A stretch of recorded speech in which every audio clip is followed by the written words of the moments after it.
because, as we know, there are known knowns. There are things we know we know. We also know there are known unknowns. That is to say, we know there's some things we do not know. But there are also unknown unknowns, the ones we don't know. Yes, yes, yes. This is Boxing Talk with Raphie. I almost forgot what it was. I was almost left. Speechless. Okay, let's have a look. First things first, let's do the sound check. 1 2 1 2. I was almost left speechless. Okay, I think. Let me hear that again. Sound check. 1 2 1 2. I was almost left speechless. Okay, I'm satisfied with that. You are in tune to Boxing Talk with Raphie.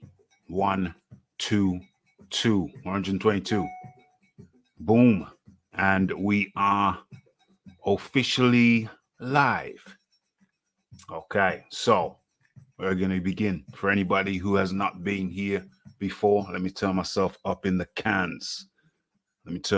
Yeah, that's nice. Okay, so for anyone who has not been here before, hold on. Matter of fact, let me get the artwork up.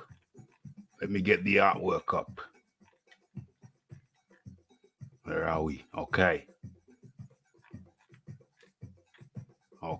where is it? Boom. Why is that not showing? Maybe I'm gonna have to take a different route. Let's try again. Boom. Okay, looks much better. Okay, so for anyone who has not been here before, absolutely, let me drop the link in right now. Boom, boom, boom. Okay, so there's the link. Eric up in the building early, nice and early. Yeah, hit that link, Eric. Yeah, like I said, for those who have not been here before, this is the place where the good people come to meet and congregate and talk boxing related matters, and sometimes even matters which don't relate to boxing whatsoever.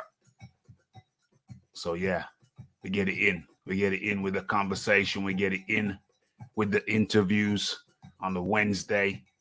Yeah, special guest Rick Glazer, Industry Insider, on Wednesdays.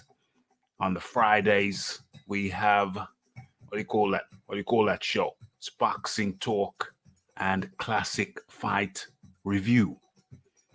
So that's how we're doing it. Boom, boom, boom.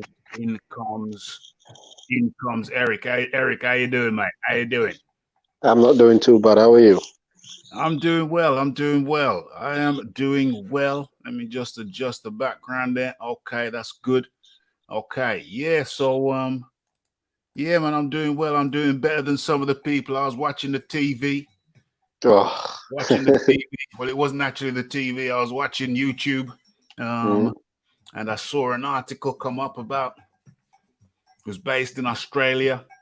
Although I'm sure the story is replicated all around the world, talking about the COVID, talking about people suffering, people losing jobs from the COVID.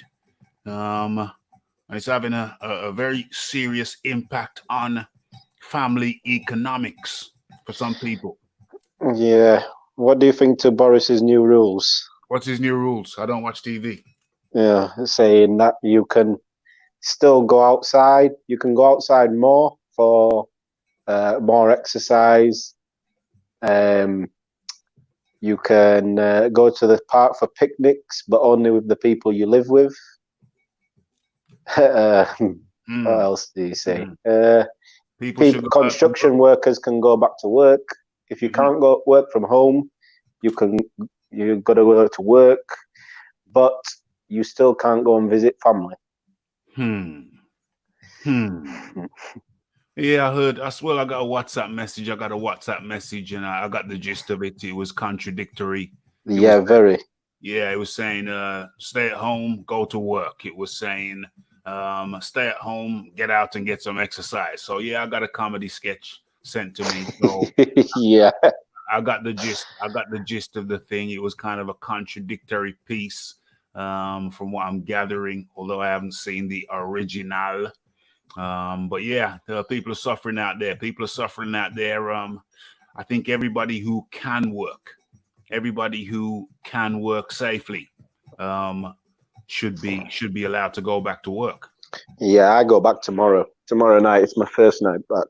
Okay. Do you mind me asking what you do for a living, or you can keep that under your hat? It's up to you. Nice. I work for a railway company, Mm-hmm. refurbishing trains. Mm-hmm. So basically, I work nights though. So I work nights, driving the crane, moving a train from one station to another, basically. I got you. And there's six of us who work together, so it's a Yeah. small team. Are you working close proximity to each other? No. It's a small team. There's only six of us, so Mm. you have certain stations you need to be on whilst the crane's in operation. So Yeah. we can safely stay away from each other, stay the 2 meter distance. Yeah. We can do it safely because we are on nights and there isn't many people in the factory when we Okay. work. I got you. But yeah, I've been asked to come back early. Okay. Well. I think it's probably for the best. Things have to get moving again. Yep. Industry has to get moving again. The economy has to get moving again. So I think everybody who can work safely, they need to get out there and work safely if you can. Yeah, definitely. I think that's the main thing is the safety aspect of it. People can go to work. I don't think the issue is going to work. Is the issue is where you're working and how can you work safely? Yeah. Because him saying construction workers and builders, I don't think they can work quite safely because builders, they're building, they need to work together. They need to work in close proximities with each other. So it's very difficult for them. And also you have childcare issues as well now. Oh yeah. Because he's saying kids can go to school, but I think when the virus is spreading, there's more of a chance of it spreading through children. Yeah. Yeah. Because they don't know the distance. You can tell them to keep away, but they're playing together. So it's difficult. It'll be very difficult to tell a child they're not allowed to play with their friends when they're at school.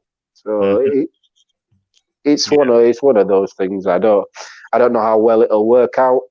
Whether a second wave will all of a sudden hit and we'll be back to square one. Yeah, that'll be bad.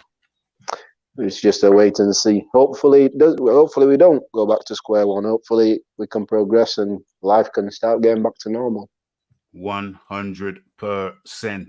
100%. Okay, so we are live. I've been for about 5 minutes or so. Let me see. So we got Eric in the building. We got Mr. Spooks in the building. Iron Kong in the building. Yes, all good over here. Iron Kong. Who's this? Keith Be Real. Is everyone keeping it real here? Well, how do I answer that one? Yes, of course. People try. People try, don't they? Big up yourself, Raphael. I'm here, but I'm cooking. We'll log on soon. Yes. That was Troy Graham. Okay, so we're here. We're in. We're starting. No messing around. Monday live. Yes, it's Boxing Talk with Raphie. Monday, Wednesday, Friday. 9 p.m. UK time. You know where it is. You know what it is. Okay, so without further delay, let me get into where are we going with this. Let me bring up the banner first. What's the first topic? Are we gonna go there, or are we gonna go elsewhere? Decisions. Yeah, okay. Let's get straight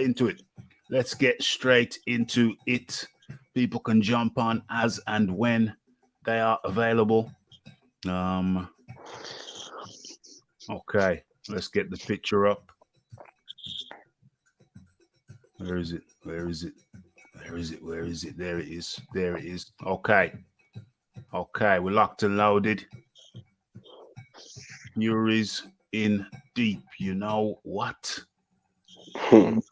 You know what about Fury? Ain't dangerous. I meant AJ. Damn. Okay, so do we get into this right now? I think we're gonna have to get into this right now, straight away, without delay. Let's bring up the article. There's the article. There it is. Okay, so WBC heavy. Let me share this. Let me share the article so people can see for themselves. See that I'm not making up this shiznix. Let's push this around. What's going on? Share the screen. Boom. Okay, which one are we going for? Going for that. Let's have a look. Let me check my device to make sure that I'm seeing, or you're seeing what you're supposed to be seeing. Yeah. Okay. So am I sharing yet? I'm not sharing. I can't see anything, but I am sharing. You just can't see it yet. No, I can't. I can see the Fury picture, Fury and Ben Davison. Yeah. There's a 15-second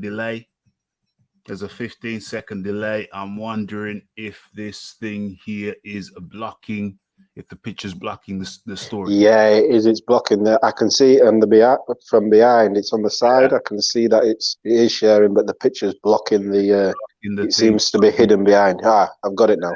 There we go. Boom. Back in the old days, I'd have read the whole article and not realized that the damn thing was blocking.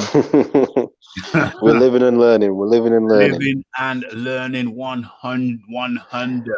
Wow, LF is alive. El Jefe, is he alive? Has he come down from the mountain? LF has been in hibernation. El Jefe has come down from the mountain. He's been doing press-ups on the mountaintop. And he's here live with us. El Jefe, how do you do? What's going on, Raphie? What's going on, man? Just here chilling, man. This time man. I didn't go to the mountains, bro, but it's all good, man. LF, where you been, my mind brother? is still free, bro. What's going on, Eric? How you doing? Where you been? I've been chilling, bro. I've been enjoying this coronavirus, man. A lot of people. Wait, let me say this real quick, man. Before we talk this boxing, yeah. A lot of people think just because we're in this coronavirus epidemic, a lot of people think we're supposed to be scared, nervous. But I look at it in a positive way, bro. I'm taking this time off, man, to be with the family, enjoying myself off, man. Living this positive lifestyle, enjoying nature, bro. That's what it's all about, man. Sticking to positivity, man. Even when everything's chaotic, man, it's all about being positive, man. So shout out to Raphie, shout out to Eric, man. Let's get this boxing talk going on, man. Let's get this on and popping. El Jefe is down from the mountaintop and is here joining us here. Raphael Dawkins Combat Radio Boxing Talk with Raphie 122.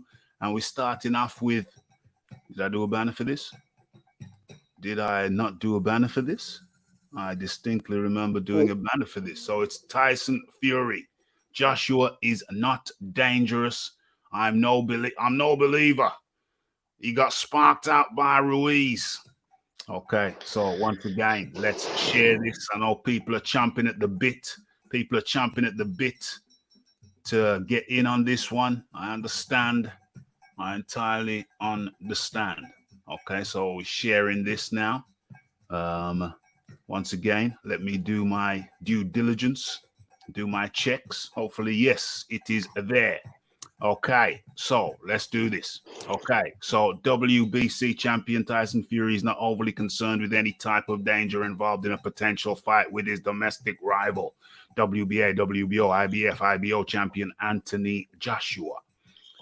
Fury is widely viewed as the top fighter at heavyweight since he cemented his position back in February when he dropped and stopped Deontay Wilder to capture the WBC crown. Joshua was, we know he was stopped in June of 2019 at the hands of late replacement Andy Ruiz. He easily reclaimed his belts in a December rematch, which saw Joshua outbox Ruiz over 12 rounds for a unanimous decision. Let's hear the words of Fury now. Let's hear the words of Fury. Where's the inverted commas? Okay. 100% Joshua is not dangerous at all. He's like a big cuddly baby. I repeat, he is like a big cuddly baby. These are the words of Fury, by the way. This is what Fury told to ESPN.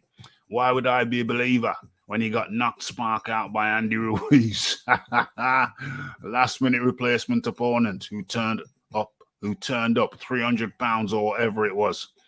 He didn't train, and Anthony Joshua couldn't do any good with him in his rematch. He doesn't have anything. He couldn't hold a candle to the Gypsy King. There's only one heavyweight out there. There's only one undefeated world champion. They've all fallen by the wayside. The fellow that hasn't gotten beat has knocked them out. What? They've all fallen by the wayside. The fellow that hasn't gotten beat has knocked them out. Who's he knocked out? I'm the only one. Me, the Gypsy King, the unbeatable, the untouchable, the unbreakable champion. Tyson, the Gypsy King, Fury. Have it. Have it. And so those are the words of lineal champion Tyson, Gypsy King, Fury. Before I go over to the panel, let me just get some of these words out. Some of these words out from the chat. Did you remember with when Fury came back from his hiatus?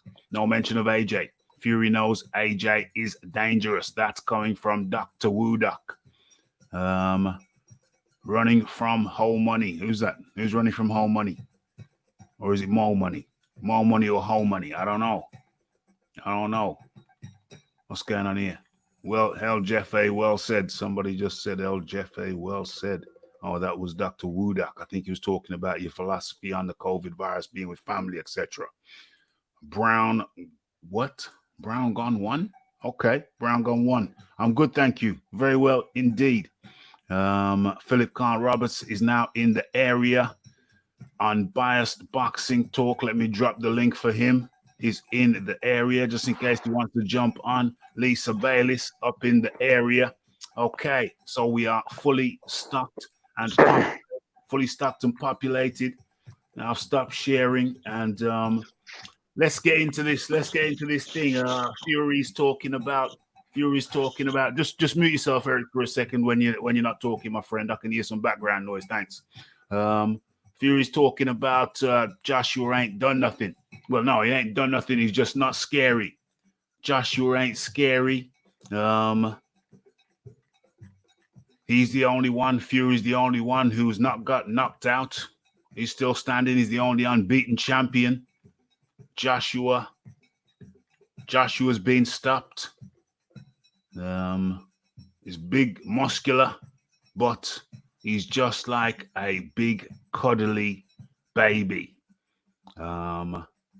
Joshua's knocked out almost every opponent that he's faced as a pro, but Fury has zero concerns about the muscular size or punching power of his rival. Okay, so that's the story. Eric, you want to go first? Actually, no. Let's go with the controversial El Jefe. Let's go with the controversial El Jefe. Let's El Jefe give his breakdown on this. Man, I kind of see the point where Fury's coming from. He did get sparked out by Andy Ruiz. Mm-hmm. He did run in the rematch, Uh-oh. and I don't think like the aura of AJ, bro. He's soft, man. He's soft. So as a fighter, I think you could see that. And even though you're not a fighter, or people like me, people that are experts, historians, grandmasters of this sport, boxing, could see that situation, bro. And I think Tyson Fury knows he's gonna whoop AJ. He already went through Deontay Wilder, bro. The arguably the boogeyman of the division, bro. So everything that's left is just it's honey buns, bro. It's easy work. Did you just say that Deontay Wilder was the boogeyman of the division? Bro, he was the toughest fighter, bro. For Tyson Fury, man. How could he be the boogeyman of the division when he's running from when he's running scared from guys like Dillian White, guys like Nah, bro, I ain't trying to get into that debate. I'm sticking to the topic. No, I'm not, it's not a debate. I'm just saying how can you call him the boogeyman when he's been running for like 3 years from Dillian White. He's been running. No, bro, I'm talking about the aura of Deontay Wilder. Like this dude was a scary man. The aura. Like this dude said he wanted bodies on his resume, bro. Like, well, maybe if that's not scary, bro, I don't know what is. Maybe you got it mixed up over there in the USA. Maybe you have a different perception because over here, I think he's most known as a. No, I respect Dillian White. You could tell Dillian White's not scared. You could tell Dillian White wants to fight. Yeah, but I think it's all clout chasing. He's clout chasing. Wilder ran away from him to this day. Nah. Okay. Dillian White got to go through Andy Ruiz first, then he could get Deontay Wilder. But Dillian White got to go through Andy Ruiz when Andy Ruiz is lower down on the rankings than Deontay Wilder. Bro, how does that make sense? Andy Ruiz beat AJ, who supposedly AJ is a money man, so how does that he got the clout. Andy Ruiz got the clout right now. Andy Ruiz has been ranked behind Dillian White for probably 900 days. Bro, it's not about that, bro. It's not a competition. It's a cooperation, man. And the cooperation is trying to find who the best fighter is, bro. It's not. I'm trying to figure out who the best fighter is. It's not a competition. It's a cooperation, says El Jefe. Eric, come on in. Give your take on this crazy situation. You know what? I'm happy you're back, El Jefe. I won't lie. I'm happy you're back. You gotta be happy El Jefe's back. He brings that certain something. He brings that added ingredient which is hard to define. Yeah. Well, first things first, this Joshua got sparked out business is just ludicrous. I can't deal with when people say he got sparked out. Deontay Wilder didn't get sparked out, and neither did Joshua. They got stopped. That's facts. Yeah, they got stopped. They lost the fight. They got stopped. They both got stopped on the feet. Let's be honest. Yes, he lost to Andy Ruiz, but Fury knows Joshua's a handful. Fury just has to. He knows this is a big fight. The more shit he says about Joshua, the more the fight is intriguing. It is intriguing anyway. But Fury knows Joshua's a handful. He said he's the first one to say Anthony Joshua would be a world champion. He's the first pro to come out and ever say Joshua would be a world champion when he sparred him. So how are you going to say that, and then now all of a sudden you're going to say, oh, you don't think he's a threat? He knows he's a threat. Like is it Spooks in the comments said, the only player he called out Wilder when he was coming back. He never called out Joshua. Mm-hmm. He knows it's a threat. The fight to me is a 50-50 fight just on styles. But can Joshua knock Fury out? 100%. Can Fury outbox Joshua and win the fight? 100%. But you can't tell me he's no threat to Fury. If he's no threat to Fury, Fury's no threat to him. That's that's the easiest way to put it, in my opinion, because you can't say Anthony Joshua is no threat to Tyson Fury when we know Fury can get dropped. We know Fury can get hurt. We also know Fury can outbox people and also hurt people now. with the way he came out against Deontay Wilder. But don't ever come out and say Joshua's no threat when you were saying, oh, Deontay Wilder was a threat to you. Mm-hmm. LFA. LFA is still here. LFA, I got a question. What's going on?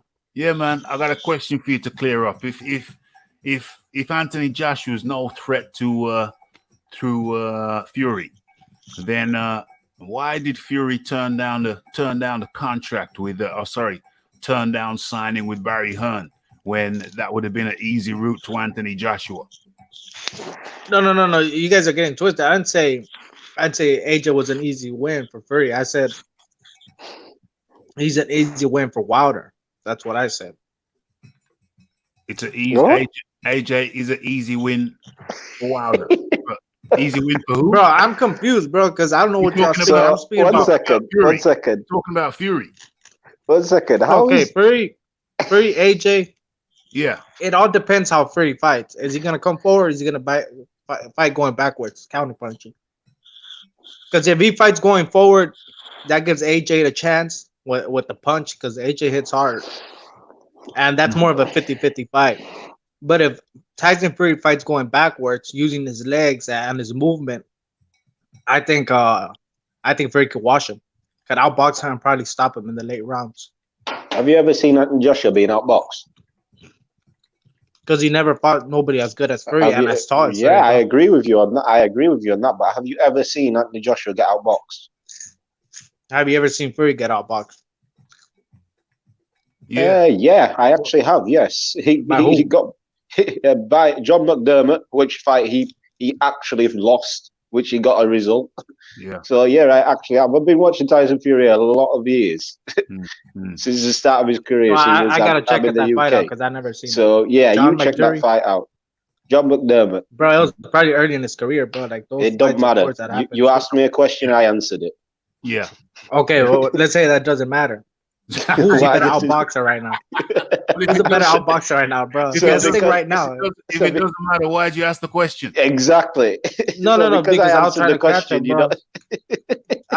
Look, what I'm trying to say, that old Fury ain't the same Fury as right now, bro. This Fury, he's not coked out. He's not No, he wasn't. He's not crazy, bro. Nah. Like right now, Fury is 100%. Like he does workouts on Instagram and everything. Like Fury's 100%. You make me laugh, brother. So Fury's 100% right now. He's at the top of his game, and if he goes forward, you say Joshua might knock him out. But if he goes on his toes, and dances around, if he does the twinkle toes thing, then Fury's gonna outlast Joshua and maybe take him out in the later rounds. That's what you're telling me, El Jefe. Yes, because AJ has never seen those looks that Fury's gonna give him, bro, and especially from a dude that's longer, taller than him, and has better movement than AJ. He's still good. He's good, but he's still. I'll say this: you say me, AJ has sparred Fury before, so he knows what looks Fury is gonna bring. He has sparred him before, and Fury himself has said that AJ touched him up in sparring. So if he was able to do that as an amateur in sparring, touch him up, it is very possible he can do it. Wait, so y'all got AJ? Y'all got AJ being free? No, you did not. My prediction was the fight is a 50-50 fight. And I said... Oh, okay. I've already said, but what I'm saying is that you can't say Fury's just going to wash him like AJ ain't going to be able to touch him. AJ was able to touch him as an amateur, as a very raw amateur at that. He'd only been boxing a couple of years, if that. Yeah. So if he was able to do it then, he's now an accomplished pro who is still learning. And he's got a hell of a lot more ability than he did back then. So is Fury, don't get me wrong, but Fury still has the same sort of style he had back then. He still has that long style, that very jittery movement, very good movement. He's always had that sort of style. So AJ has seen it before. So the people that come out and say Fury's just going to outbox him and AJ's not going to be able to touch him, I don't see where they get that from. Can Fury outbox him? I agree, but he's going to have to go through sticky patches in that fight in order to come out with a win. It's not going to be a one-sided fight where he's just on the back foot because you've got to remember AJ throws combinations, and for a guy that moves like Fury, one punch moving away from one punch is easy. Moving away from a number of punches that are calculated is very difficult. It is very difficult to move away from combinations. So that being said, can Fury outbox him? Yes. Will Fury have to go through hellfire to do so? Hell yes. So that when Fury's coming out and saying, "Oh, he's not a worry, he's not threatened or whatever," he's lying. He's 100% lying.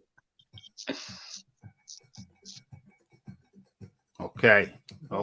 I agree with that. I think he knows that AJ is a tough opponent, but I think he's just trolling him, bro. It's just a way to, just that's how Fury is. But deep down, Fury knows he's gonna beat him, bro. There's no doubting that. When you beat Deontay Wilder like you did, bro, that gives you an extra confidence, bro. He has like an extra swag to him, bro. It's like, I don't know if you guys ever experienced this, but I'm sure you guys have. When you bang this hot ass chick, bro, this chick you didn't think you were gonna get, you bang this chick, bro, and it gives you that extra swag, bro. Like after you know what I'm saying. That's how Fury feels, bro. Like he slayed the dragon, bro. He beat Deontay Wilder, bro. So his confidence is through the roof, bro. Listen, Raphie, remember when Fury was calling Wilder a bum. Wilder's a bum. He ain't done nothing. Then in the very next press conference, oh yeah, we're number 1 and 2 in the world. We're this, we're that. Then he goes back to, you're a bum. You haven't done anything. Fury contradicts himself constantly. When AJ and Fury fights, Fury's going to come to a press conference calling AJ a bum. And the very next one, he's going to say, me and AJ are number 1 and number 2 in the division. I'm number 1, he's number 2. He's just contradicts himself. Whatever Fury says, I don't really listen to, because he's a showman. He literally, he's built for the WWE. He sells fights. That's what he does. So I take anything he says when it comes to bigging up a fight or just before a fight. I take it as a pinch of salt. I don't really take it serious what he says. I think he does believe AJ is a tough fight for him. But he's just saying that. In my opinion, Fury probably almost has to say that. If he comes out and gives AJ too much praise, that just takes away from his mind games. Okay, so in comes the man like Unbiased Boxing. What's going on, guys? How you doing? Yes, Unbiased. How you doing? I'm all right. Yeah, I'm just gonna speak on the topic real quick. I mean, listen, I've seen a lot of Fury fanboys say that Fury's just gonna dance on AJ, outboxing, gonna stop him in 6 or 5 rounds. I'm like, do you guys watch boxing? Because Fury, if you watch the guys that had a lot of success against Fury, they went to his body and they threw in combinations. What does AJ do? That's his bread and butter. He throws combinations and they start at up top and go downstairs. So I don't understand how guys could look at that fight and believe Fury just washes AJ. Now, if you want to pick Fury, that's fine. But Fury indefinitely is going to struggle against AJ. Wilder does not throw in combinations. He does not go downstairs at all. AJ does. Like that's the big difference. And if you look at the Otto Wallin fight, that's why Otto Wallin had so much success. He was going to his body. Yeah. You know what I'm saying? So that's what AJ does. That's what Dillian White does. You know what I mean? And we know, I really feel like, Fury doesn't want to fight Dillian because, I mean, those guys have years of training with each other under their belts. They know each other's style in and out. They've been in the ring count. So, Fury could act like these guys don't mean anything and they're, it's an easy win. But the guy he just beat, when it comes to skill sets, Wilder's skill sets is literally trash.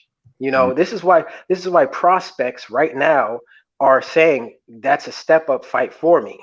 This is why they're looking at him as like the Josecito Lopez of the heavyweight division, like a journeyman. because like they think they could beat him now because his skill sets are so bad. I don't agree with that, but I'm just saying like AJ definitely is the harder fight. I mean, Dillian White, I think, would give Fury a tougher fight than what Wilder just gave him. That's just my opinion. Yes. Yeah. Yes. Yes. It's an interesting one. It's an interesting one. Tyson Fury is a showman. I remember back in the day, at the start of the UFC, when its infancy, one of the fighters, Tito Ortiz, said something very interesting.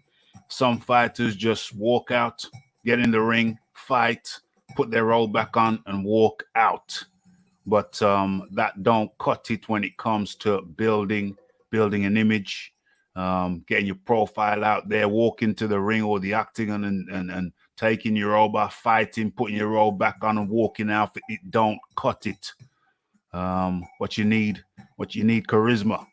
If you want big paychecks, you need a big profile. Chances are, if you're just some kind of quiet kind of house mouse, Minnie Mouse, whatever, you just walk out there, fight, and then walk back out. That ain't gonna cut it. That's not good for profile. Some people can do that. Some people have done that. Some people have played the quiet man and been very successful at it. But that's for the most part. You need to put out some kind of personality. You need to have a flavor. You can't be just bland. Blandness don't cut it. And I think Tyson Fury is very much aware of that. If you've listened to his father, if you've heard his father speak, they're very colorful characters. I remember when I was a kid growing up and we had an older guy. An older guy would come visit us and he'd stand by the fireplace, rest an arm on the fireplace and just tell us stories. There's a bunch of kids, bunch of adults sitting around in the dining area and we're just listening to stories. And John Fury kind of reminds me of that guy. He's kind of got stories for days. You don't know what percentage of the stories are true, what percentage of the stories are false. half of the time you're looking around at each other like saying, nah, I'm not sure. I work with someone like that. I'm not sure about that. I'm not sure about that story. But you know what? Nonetheless, regardless of the authenticity, even though there's no authenticity certificate that comes with these stories, they were engaging and interesting nonetheless. And I think Tyson Fury has clearly inherited some of his father's storytelling ability. We don't know what percentage of his stories are true. We don't know what percentage of his stories are fake, but nonetheless, they are quite engaging, quite entertaining, regardless of the absence of any type of authenticity certificate. He tells a story and he gets people talking about the stories he tells. Now, my perspective on this whole thing is that Tyson Fury is not a dummy. He is no fool. He's a calculated operator. We'll think back to the time when we thought that Deontay Wilder was cherry picking Tyson Fury. Well, I say no. As it turns out, Tyson Fury cherry picked Deontay Wilder and proved what many of us had suspected for a long time, that Deontay Wilder is a highly underskilled individual to hold the position he held for 5 years. He was underqualified to be world champion, but very clever matchmaking and a decent right hand with a half decent delivery system. As a matter of fact, I'd say the delivery system was quite poor, but the right hand itself was quite decent. But because of his caliber of opponent, it made Deontay Wilder look like a lion killer. And if you're fighting subpar, for the most part, subpar opponents, then you got a decent right hand, then you're gonna look like a lion killer. But I say, well, look at the caliber of opponents, and we've done it many times over here at Raphael Dawkins Combat Radio. We have gone through Deontay Wilder's resume with a fine-tooth comb, and we have concluded that his caliber of opponents have, for the most part, been woefully underwhelming. And so, fighting against woefully underwhelming opponents that are not up to your station, then yeah, you're going to look like a lion killer. But I put it to you that Tyson Fury saw through this, like many of us did, many of us suspected. He saw through this and said, looked at the essence of what Deontay Wilder is. And that is a very, very limited boxer with a decent right hand. And he knew all he had to do was devise a strategy to stay away from the right hand, and he would be victorious. But I put it to you that not only that Tyson Fury wasn't the only one who suspected that. I think Dillian Whyte knew it. Dillian Whyte has known it for some time and has shown no shying away from Deontay Wilder. On the contrary, it has been Deontay Wilder who has shied away repetitively and incessantly away from the likes of a Dillian Whyte, who I always maintained would be a nightmare, an absolute nightmare for Deontay Wilder with his go-ahead style, with his swinging style. Some people say it's wild swinging, or it'd be a swinger versus swinger. And ultimately, I think that what's his name? Dillian Whyte is a overall better skilled fighter than Deontay Wilder. And so Tyson Fury was very clever. He got in there, making it look like he was a cherry pick. But I put it to you that in fact, Tyson Fury viewed Deontay Wilder as the cherry pick. So it's very clever stuff. We were worried for Fury at first, and then a few people like myself changed our picks. We said, no, something's in the air. Something could happen here. Tyson Fury ain't no fool. He's seen something. He's got better skills, and he's devised a way to stay away from the right hand. First fight, didn't really pull it off the way he expected. Went back home, recalibrated, knew he had to bring someone else in. Knew it was the Kronk style. He identified the Kronk style, going back to the Kronk style. He said, yeah, that could win the day. And so he went back to the Kronk gym, Sugar Hill. Emmanuel Stewart has passed, but his nephew, Sugar Hill, remains. Went with Sugar Hill. Sugar Hill came up with a system. They worked on that system, and what was it, December the 7th? I think it was December the 7th. Or was it this year? No, it was this year. No, yeah, it was this year, 22nd. Yeah, 22nd of February. Oh, February, sorry. 22nd of February. December the 7th was Diriyah, Saudi Arabia. 22nd of February, they implemented the strategy and emerged victorious. Well, that win might be overturned, bro. I don't know if you guys been hearing. Oh, don't you start with that. No, I'm not. Tell me about that. Let me hear LFA. Let me hear LFA. Tell me about I've only heard rumors. I haven't seen none of the videos, but what's the rumor? But supposedly someone from Wilder's teammates or homeboys or whatever, man, he has evidence that Fury cheated. So I don't know if they're gonna take it to court. They're gonna take it to the Nevada state. He didn't say. He just said they have proof and they have a doctor that's gonna vouch for. You guys know what I'm speaking of, man. So I don't know.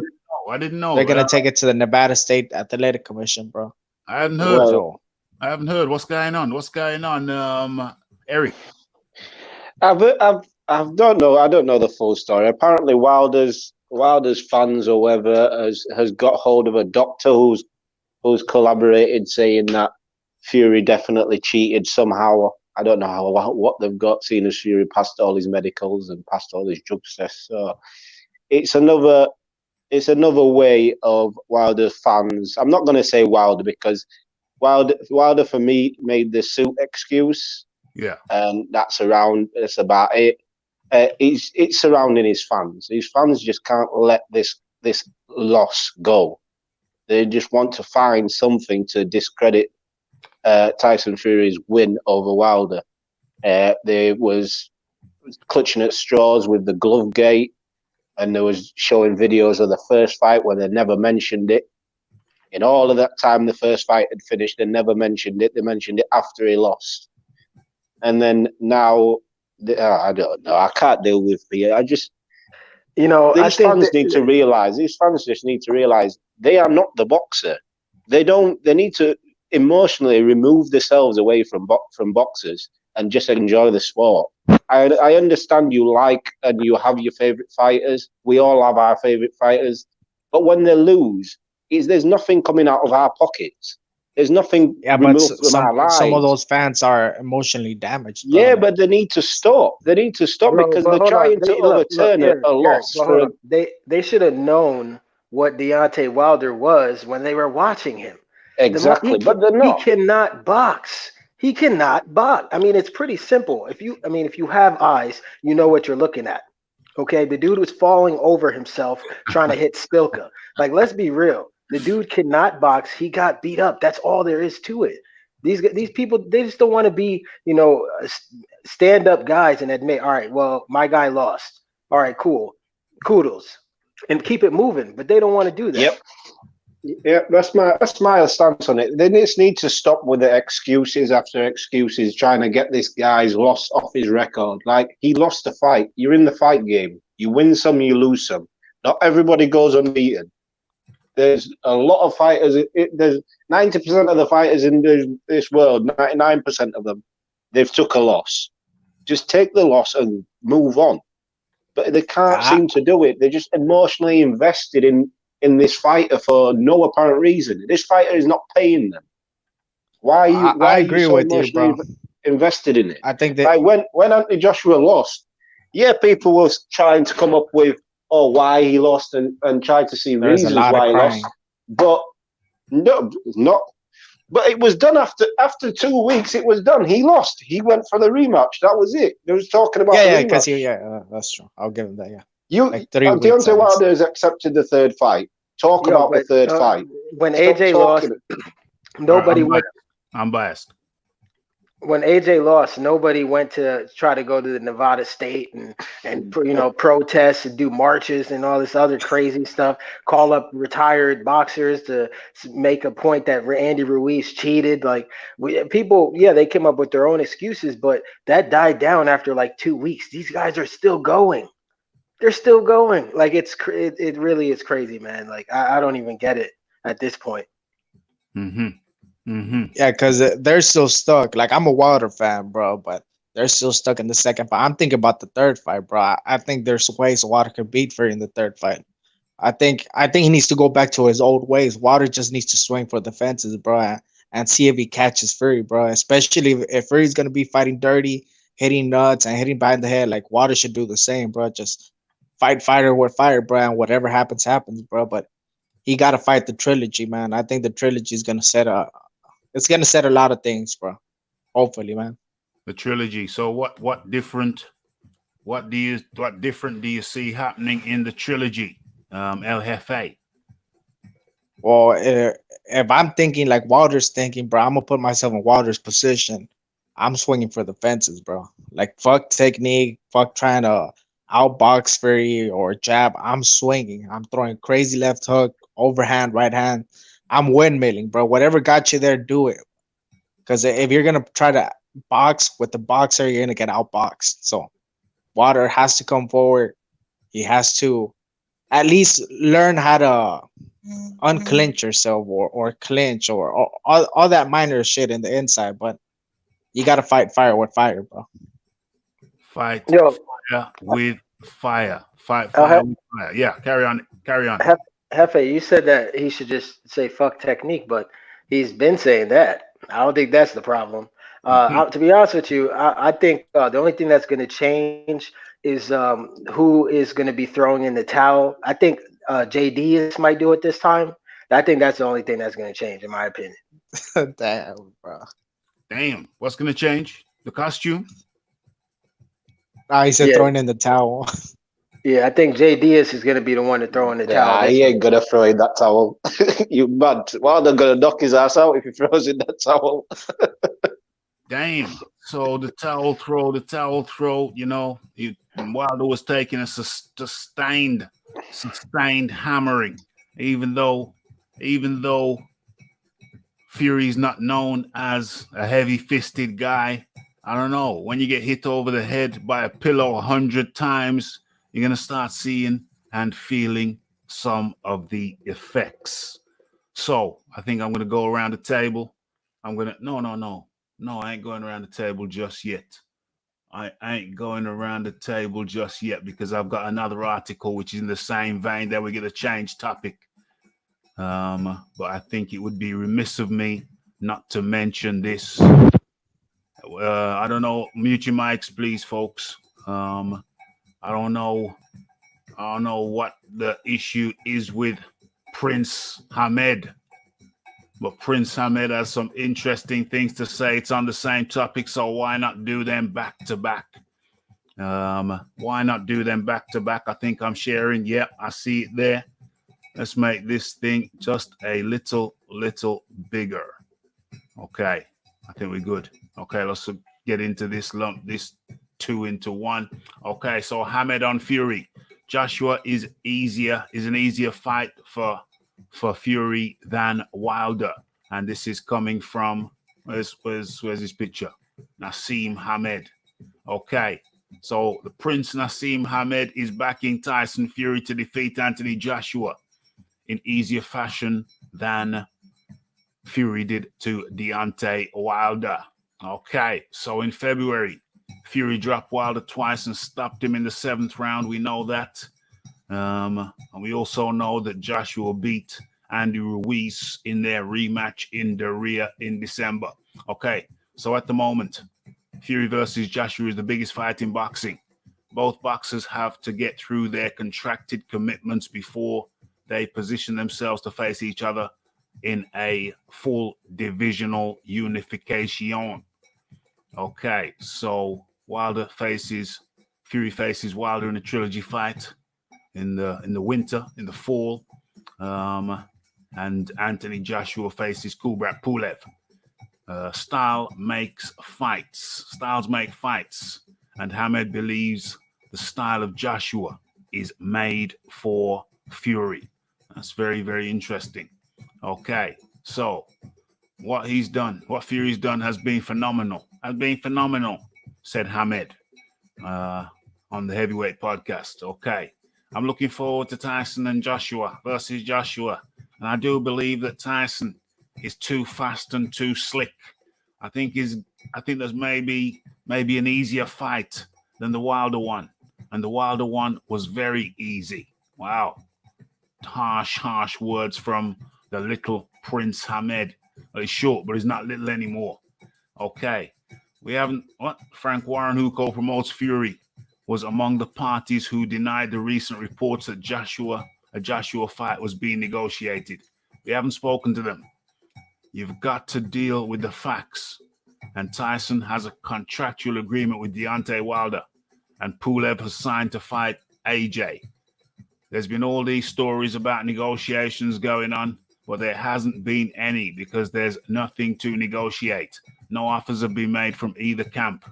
All the parties concerned have signed an NDA.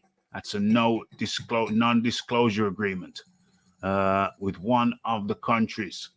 But we can't talk about that. There's no offer forthcoming from them, nor indeed from any other people that we've spoken to thus far.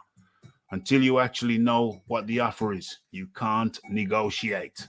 Okay, that was a side piece. That was a side piece to the story. But the story is, I'm looking forward to Tyson versus Joshua. I do believe that Tyson is too fast and too slick. I think that it may be an easier fight than the Wilder one. And the Wilder one was very easy. Those were the words of Prince Naseem Hamed, self-titled Prince. Okay, so that was just a quick one as a tack-on one. I'm just going to go around the table now and get the opinions of each person. Let's start off with, hold on. We've already, okay, El Jefe, do you agree with Prince Hamed? Do you think it's going to be, Joshua's going to be an easier fight than Wilder? The what Wilder? The first one or the second one? The second one. Ah, nah, bro. It's gonna be much easier. No, much more difficult because I don't think he's gonna. I think he's gonna knock out AJ, but I don't think it's gonna be like Wilder or I don't know, bro. I do see him knocking him out, but I don't think it's gonna be early. I think it's gonna be late. But you But also see Joshua knocking out Fury. that's if Fury fights coming forward. But if he fights on the back foot, moving around, I think he gives AJ problems. And we all know AJ, especially his gas tank, it's it's suspect. Suddenly he fights in Saudi Arabia, and this fool got full tank, man. 10th round, 11th round, this fool's dancing, he's moving in there. But I ain't gonna speculate. We all see it. Everybody that knows boxing sees it for what it is, bro. So, but I see Fury beating AJ easy, but not that easy. It's not gonna be an ass whooping. It's just gonna be a beating, a plain old beating, man. If depending on the tactics. Yeah, if he fights going backwards, but if he fights going forward, it's a 50-50 matchup. Whoever lands wins. Whoever lands wins. Okay. And Eric, what is your take on Hamed's statement that it's going to be an easy fighting? Fury versus Joshua will be easier for Fury than Fury versus Wilder 2. Is I don't know. I don't really follow the Prince too much. Is the Prince a little hater? Is the Prince a little hater, much like Amir Khan? I think the Prince does as it suits. When he's around Joshua people, he'll be saying the other thing. I think. In all honesty, some of his comments I agree with. He can be if he thinks Fury's too slick and too fast for Joshua. I can understand that. People are entitled to that opinion. That could well be true. I don't disagree with that part of the statement whatsoever. What I do disagree with is the fact that it'll be an easy fight, easier than the Wilder second fight. Definitely, I don't believe that one bit. I don't agree with that. Do I agree with some of his comments? Yeah. Could Fury be a bit too quick for Joshua, a bit too slick for Joshua? Yep, that is quite possible. I agree with that, but I think he went a step too far saying it'll be an easier fight. As for LFA saying that Fury could knock Joshua out being on the back foot, that's just absolutely ludicrous. I just don't understand where you see how you're going to see Fury being on the back foot. And the second one saying Joshua's gas is out. It's called adjustments. When you gas out so many times, you adjust. You start to change things in your training camp. You start to change your conditioning. You start to change in one how training you, camp, how he you learned train. all that shit, bro. Come on, I don't believe that, bro. That's Change. storytelling, bro. What do you mean? How? It wasn't a fact of learning how to fight, LFA. It's a conditioning. You do different No, bro, but conditioning. he lost all that weight and his gas tank suddenly, like, he didn't get tired. He was dancing all over the place, like, and that was a big ass ring, when bro. you That lose was like a muscle, lot of movement, bro. Yeah, but when you don't lose do that muscle from mass, one camp, bro. When you lose muscle, it's better for you. You can your body can hold more oxygen. It's better. So he lost a lot of weight. He came in. How many pounds lighter did he come in than the first fight? Like 15. Okay. So you're telling me if you weigh 15 pounds lighter than what you do now, you're not going to be able to move around for longer? Bro, but it's not about that. It's about his gas tank. In a sport, you already... Like, the weight don't matter, bro. If you got a gas tank, you got a gas tank, bro. Nah, the weight does matter. No, bro, because Andy Ruiz is heavy and he got a gas tank. So, bro, the what weight does that say? matters. So if he loses still weight, matters.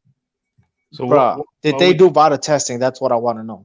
So what are we talking about? What are you talking about when you say gas tank, El Jefe? What are you talking about when you say gas tank? Who's gas tank? I'm saying his conditioning, bro. He didn't get tired against Andy Ruiz, bro. That's why I'm still suspect about.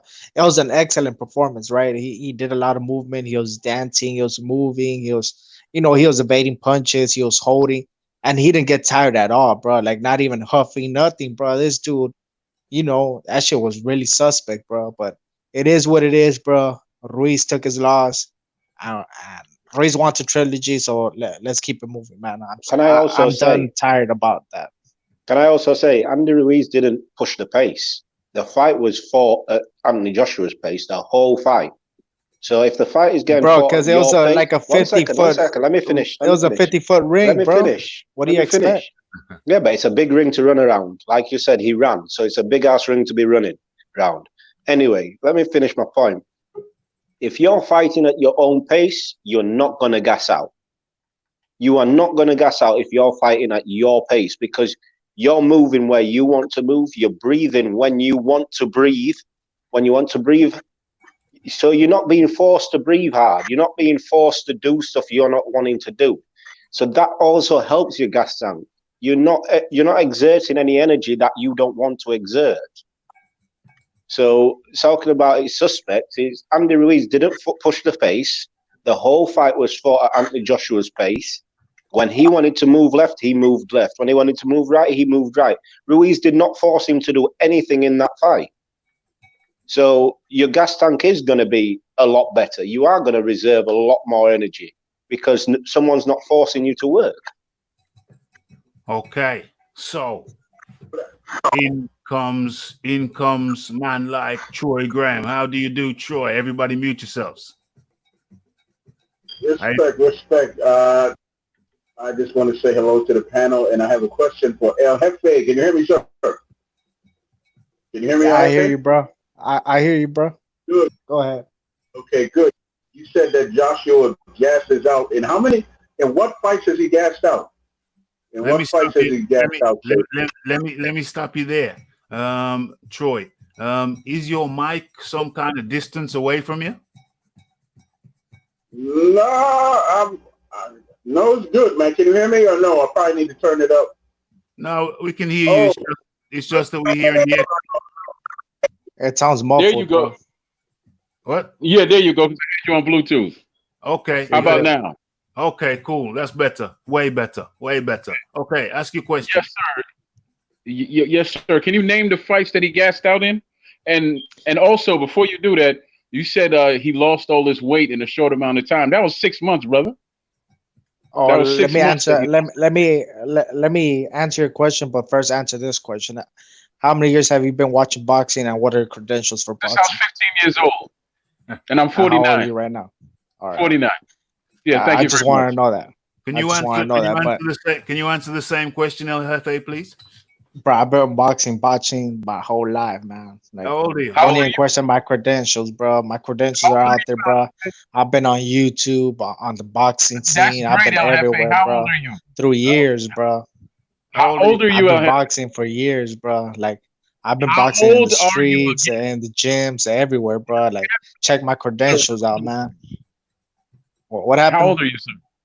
How old are you, sir? Bro, it don't matter how old I am, bro. It's age. Age is just a social construct, bro. It don't matter, bro. The knowledge is the knowledge, bro. Yes, sir. Bro, it's all about the knowledge of the sport of boxing.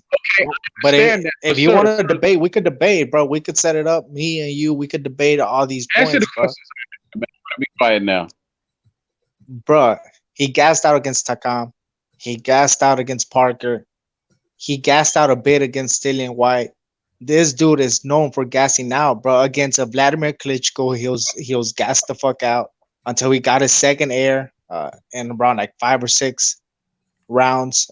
This dude's known for gassing out, bro. It's not only me. Check YouTube, bro. Everyone talks about him gassing out, man.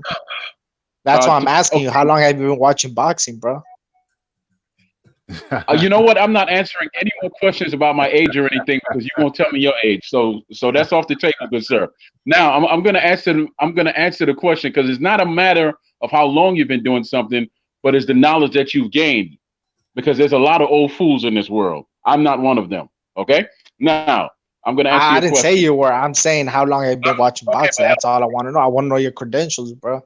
Like when you go to a been job boxing longer interview than and they're asking, wait, hold on. It's like when you go to a job interview, bro, and they want to know what's your experience, bro. I'm asking for your credentials in boxing, bro. Because I Okay, never I get spoken to you. I don't know. I don't know who you are, bro. I asked you the exact same question and you didn't answer. Bro, I've been watching boxing my whole life, man. So take it How for old what it is, are bro. we you, want numbers. LFA? We want numbers. We want numbers. Give me Age numbers. is just a social construct, bro. Just take. I'm Hold in on, my hold on. early 20s, bro. Hey, Early 20s. hey, There you go. hey, men lie, I got women lie, slapped numbers. two and a Men half. lie, men lie, women lie, numbers don't. But anyway, okay, since we're not talking about the numbers, let's just get into. But I answered his question there. That's Let's what he get wanted. into. I gave him my question. Let's get. You didn't answer it to the satisfaction of the jury. Let's get into Yeah. boxing Nah, talk. bro. We could go one on one. We could debate. Ain't no problem with that. Let's go. Let's go back to the boxing. And talk. Raphael Dawkins knows I'm gonna for go all the back to the smoke, bro. boxing, Raphael. I'm just waiting for him to I'm for finish all the speaking. That's all. smoke, bro. let's I'm for all the smoke. The smoke is here. let's get into the boxing talk. So Troy I'm Graham. smoking some chicken wings. That's all the smoke I want. I don't want no smoke. But anyway, like I was saying, I've been in right? Texas my whole life, bro. Like Texas is a capital of boxing, bro. What are you speaking of, bro? Get your Okay. name up, bro. Where you Okay. from, bro? Okay, let's get into the boxing talk now. Let's get into the boxing talk. No, Okay. because they're disrespecting my boxing knowledge, bro. Like, come on, man. Let's, When I speak facts, bro. That's all I speak. Facts. let's 100% facts. let's get into the boxing talk. Troy Graham. Yes, sir. What is your question for El Jefe? I already asked him, and he said that he gassed out against Parker. He gassed out against Parker, Tackham, and who else? Klitschko. The only one that I agree with you on is Klitschko because he came in too heavy. He was 250. He was muscular, and that was, they had him in there too big. But he did not gas out against Tackham at all. He did not gas out against Parker. He played that Parker fight entirely too safe, if you ask me. And they had the world's worst referee, right? First and foremost, you gas out when someone forces you to, when they're pushing the pace of the fight. That's when you gas out. Tackham wasn't pushing the pace. Parker definitely wasn't pushing the pace. Klitschko dropped him and started to push the pace. And he was young then and learning. And he had all that damn muscle on him, and he had to fight through all that, and he won. Now, it seems to me that you are a Wilder fan, so I'm going to ask you, what fighter has Wilder fought that has pushed him? Please say Luis Ortiz. Go ahead. Bruh. It's not a competition, bro. I already told you, man. I ain't trying to do competitions of Wilder and AJ and all. Each one of them has their flaws. Each one of them has their positives, bro. It's about the sport of boxing and what have they done to uplift the sport of boxing, bro, and influence young people to get into the sport of boxing, just like Earl Spence has done, just like Tank Davis has done, just like Canelo Alvarez has done, just like Deontay Wilder has done, bro. Like, I'm not for AJ. AJ doesn't represent my style of boxing, how I see boxing.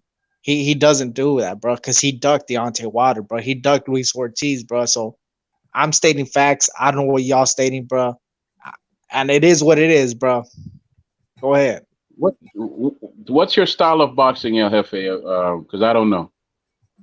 Bro, my style of boxing is you wanting all the smoke and taking the toughest fights and proving yourself that you could be one of the best in the sport of boxing. Okay, well, at the moment, there's really nobody higher than Joshua. I mean, you could say Canelo, but definitely no one. Did Deontay Wilder do that, El Jefe? Bro, Deontay Wilder's been wanting all the smoke for years, bro. He was chasing AJ. He was chasing Fury. Like, look into his resume, bro. These dudes didn't want to fight him. The only reason Fury wanted to fight him because he wanted a paycheck. He got stopped, but the ref gave him a 20-second count. So he recovered. And, okay, Fury won the rematch, but it's all good, bro. Wilder's going to win the trilogy. And that's what boxing is all about, bro. It's about coming back. And that's why I respect Fury, bro, because he took the chance against Wilder, something that AJ hasn't done, bro. AJ's been fighting bums after bums. And then he got exposed by Andy Ruiz, but won't give him the trilogy, bro. What's that about, bro? If we're going to speak boxing, let's speak about boxing. Let's speak about what brings the sport and the fans back into boxing, bro. What are we Right. speaking of, bro? So If you do- think money Okay, can and I- fans and everything is, if you think what AJ, because what AJ represents is corporate boxing. He's a corporate man. He's a corporate style dude. He's almost like a puppet, basically. oh my, And my, he's a my. fraud, bro, because he don't want to fight the top dudes, bro. He's not Okay, his let's own go. man like Wilder. Wilder's his own man. Wilder for years has been his own man. Bomb Okay, Squad so- Promotions has been there for years, bro. Okay, so you say AJ is almost like a puppet. Well, let's look at Deontay Wilder. He's got a puppeteer pulling his strings. That his puppeteer pulling his strings stopped him from fighting Joshua to fight Fury for lesser money. How does that make sense? How does it make sense for Deontay Wilder to fight the next man? Because it's about loyalty, bro. It's about loyalty also, man. In the sport of boxing, it's about loyalty. He got to be loyal to Al Heyman, Showtime, and Fox, bro. You're not just because they throw you a little bit of money, you don't have to do it, bro. This ain't no prostitute, bro. This is a grown man. This is a $100 million grown a little man, bit of bro. money, bro? This ain't no prostitutes, bro. Could it be that he He ain't a fought? prostitute, bro. He's a man. Could it be that So he he fought? stands for his loyalties with Al Heyman, bro. Could it be that he chose to fight Fury for lesser money because he thought Fury was No, bro. He's following the plan. He's following the plan. You guys don't know the plan. That's No, why you but- guys okay. don't understand the plan. No, but my question is to you, El Jefe. Hold on. My question to you is, El Jefe, could it be that he fought Fury for lesser money than he got for Joshua because he thought Fury was a lesser risk? El Jefe. Bro, repeat the question, bro, because Could it be that Deontay Wilder opted to fight Tyson Fury for lesser money than he got for Joshua?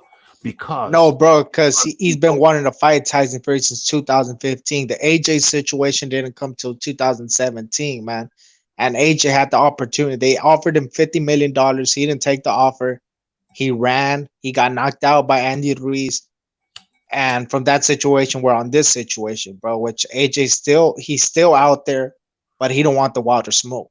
So you don't believe that Wilder fought Fury because instead of Joshua for lesser money because he thought that Fury was a lesser risk? No, bro, it's not that. You're It's looking at it in that way. I'm not looking at it that way. Okay. You see purple, I see pink, bro. So it's your vision's kind of clouded right now, bro. Mind if I jump in here, please? Mind if I jump Jump in? in. My Jump piece? in. Okay. Jump in. Okay. You know, El Jefe, I'm really sick and tired of hearing about 50 million when $100 million is twice that much, and none of y'all can seem to explain why he turned down $100 million. I don't want to hear no more about something that happened in 2018 when you offered something in 2019, which was twice as much as what you were offering in 2018. So can you please explain that? Bro, I told you it's about the loyalty he had towards Showtime and Al Heyman, bro. Why you bring up the 50 million then? Bro, because they offered AJ 50 million and he was And they already fighting with Showtime, bro. It's He the was same already thing, fighting bro. with Showtime. It's If the you're on same the same thing. network, he ran to the zone. That's what he did. He didn't run. He was a okay. You know what? You're never gonna answer the question and all that. We're gonna just stick back to where we were before. We were talking about him gassing Well, out. we could and go competition. 1-on-1, bro. I don't have no problem with that. We could go I'm fine with 1-on-1. it, We but could debate this point. I'm the show right now because we have to think about the other people. I'm sure there's other people on the panel, right? No, Yeah. don't run from the smoke, bro. You're asking for the smoke. You're calling my name in the chat. I'm giving you the smoke now. Take the smoke. Take the smoke, bro. Listen to me very carefully. I run from no man that walks upright like me. So thank you very much. And plus, I got a damn defibrillator and a heart disease. How fast you think I'm gonna run? Bro. I think I'm gonna run, brother. But this Texas smoke is just different, bro. This Texas smoke is different, bro. In the day, man, there's some chicken wings, man. They're gonna be nice, real nice. But anyway, I'm telling you, bro. We could set it up. We could set it up here on Raphie's, bro. I ain't got no problem with that. after the show, I've been gonna doing set push-ups and sit-ups for years, bro. So get your game up, bro. Okay. So I've been okay. chasing big women for years, so you know I do push-ups. Okay. as we move on, because I think everybody's going around. You guys going around in circles, chasing. So Yes. let's just stick to the topic at hand. So Troy Graham, Prince Hamed says that he feels that the Fury fighting Joshua will be easier than Fury fighting Wilder second time around. Well, you know what, Raphael? I want to thank the Prince, for coming off his tour. He's on tour, because he travels around the world, and eats. Okay. That's all he does. He's a competitive eater, and he's on tour doing that. So I'm glad he got off tour to do that. Who cares what he thinks? Who cares what Prince said? He looks like a fat butcher. Like someone you go to that says, I want a pound of this halal meat over here, and he runs and gets it. I don't care what he has to say. Damn. He was a great fighter back in his day, but his day has since passed. And so is his waistline. So I don't want to hear it. Yeah. So you're not putting much legitimacy into the words of the self-entitled Prince. No, because the other day I talked to my cousin in the UK, and he said he saw Prince around the corner eating a ham sandwich. So no, I'm not gonna do it. No. Oh, so now we see why he likes AJ, bro. Now we see why he likes AJ, bro. He got connections to the UK, bro. He got connections. You have connections to the UK, bro. Hey. I finally connected the dots, man. Actually, brother, I have a surprise for you. I was born in Jamaica, but I am Yoruba, right? That I'm Yoruba and all of that. But no, that's not really my connection. It's okay, bro. It's okay to be biased. You like AJ. As I stated, I was born in Jamaica, and Spence is Jamaican. Can't say I'm a fan of his talent, but I'm not a fan of his tactics when it comes to Crawford. So you can't really put that on me. Wait. Hold on. You just said Spence. What did you say about Spence and Crawford, bro? I said he's Jamaican, man. His people are Jamaican. No, but you said like he's ducking Crawford. That's what you're trying to say? Talent. I'm not a fan of his tactics when it comes to fighting Crawford. Bro. Continue, Raphie, man. Okay. So we've come to Wild Soul is a supporter of El Jefe. Wild Soul says, El Jefe, you are on the money about Wilder. Okay. So you got a supporter there, El Jefe. You got a supporter in Wild Soul. Okay, he's a big Wilder fan. He's a big Wilder. Because they know I'm talking real shit, bro. Like, well, you might be half right there. You might be half right there. Okay, so as we proceed, we've got everybody's opinions. My opinion is the Prince seems to be a little bit of a hater for the Prince Hamed, self-entitled Prince Hamed, to say that Fury is going to beat Joshua easier than he did Deontay Wilder in the second fight. I think that's a hater. That's hater talk. But it's okay. It's okay. Everybody's entitled to an opinion, and that is Prince Naseem Hamed's opinion. Okay. So I think we've wrapped that one up nicely and in a neat little bow. And let us proceed, shall we? Let us proceed with another topic. Which one are we gonna go with? Okay. Let's go with this one. Let's go with what Aram has to say. And let's line this baby up and let me share my screen with you. Let's get the picture up first and foremost. Or actually, let's just share the story. Where are we? Yeah, there it is. Boom. Okay, so Aram, Aram can't forget. Sorry, he says, Aram, forget about $80 PPVs. Go back to charging $40, and we'll see a tremendous increase in buys.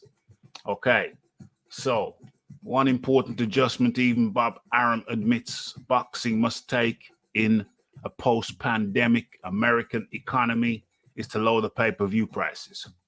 Aram suggests that during the most recent episode of Chris Mannix's Sports Illustrated Boxing Podcast, that it's time to drop suggested retail prices of pay-per-view events to $40. That would entice many more boxing fans to purchase pay-per-view fights and reduce piracy, which according to Aram would offset the drastic drop in price from what has become an ever-increasing industry standard. Okay, the last major pay-per-view boxing event in the U.S.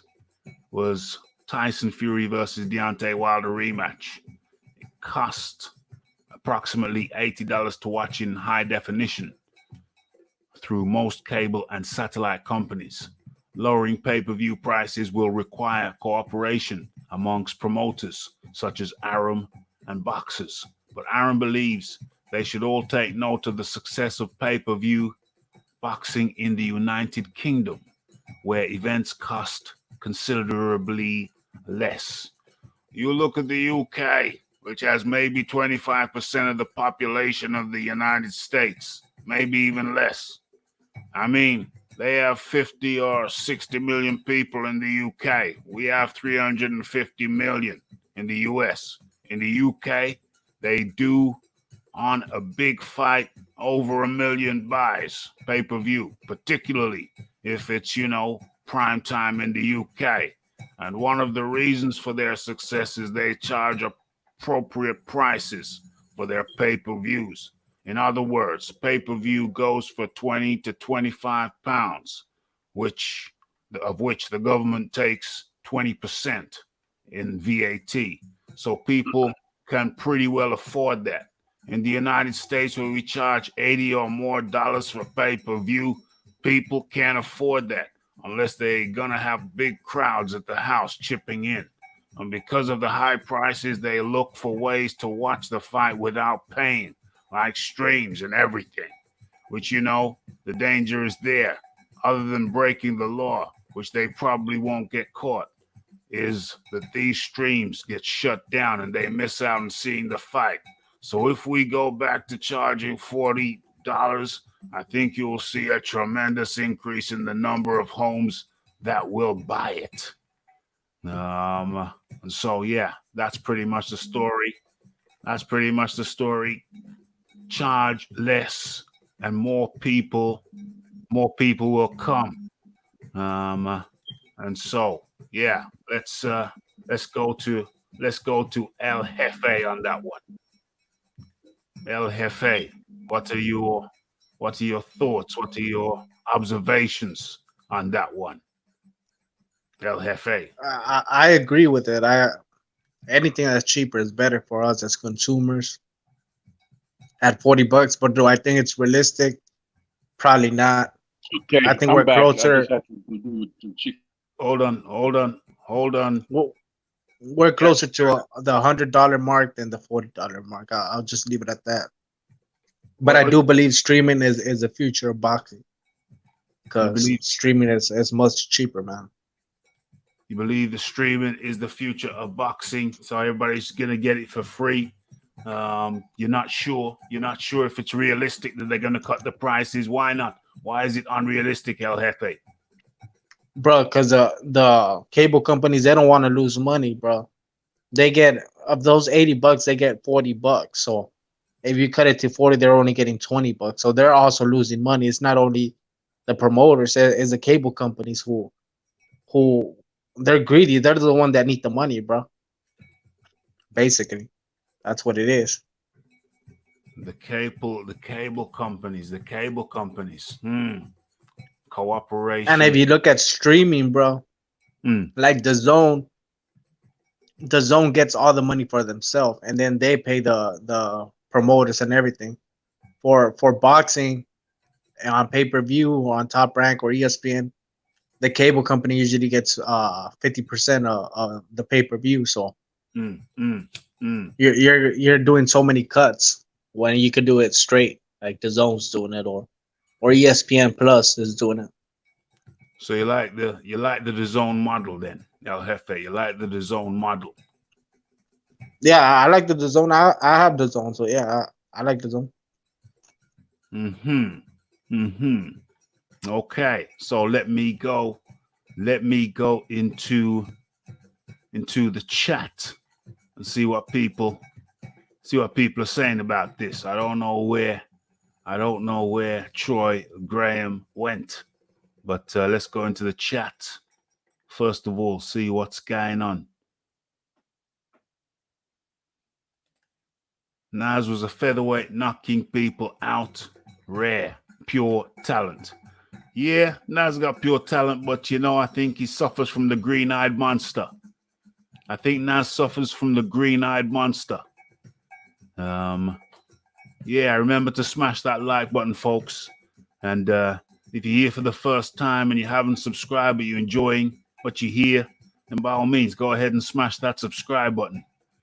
And don't forget to follow me on Twitter. Link is in the description box. Okay. So good idea from Bob. Bob is correct. Rebuild the U.S. market. Does the U.S. market need restructuring? El Jefe, does the U.S. market need reconstructing? You're losing. I don't think it needs reconstruction. I think it just needs a couple of repairments, man. I don't think you got to change anything up. I just think the streaming thing that's coming up is going to change up the game. You see the UFC now. Now they're selling their pay-per-views through ESPN Plus because they want to cut out the cable companies. That's what major corporations are trying to do. Cut the cable company, who is basically is a middleman, and go straight into streaming.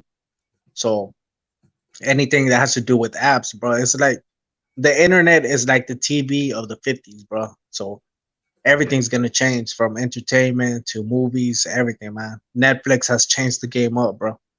So hopefully the Zone has the same success and it could translate into boxing. Yeah. So what's the UFC like? Is UFC overtaking boxing over there in the US from your perception?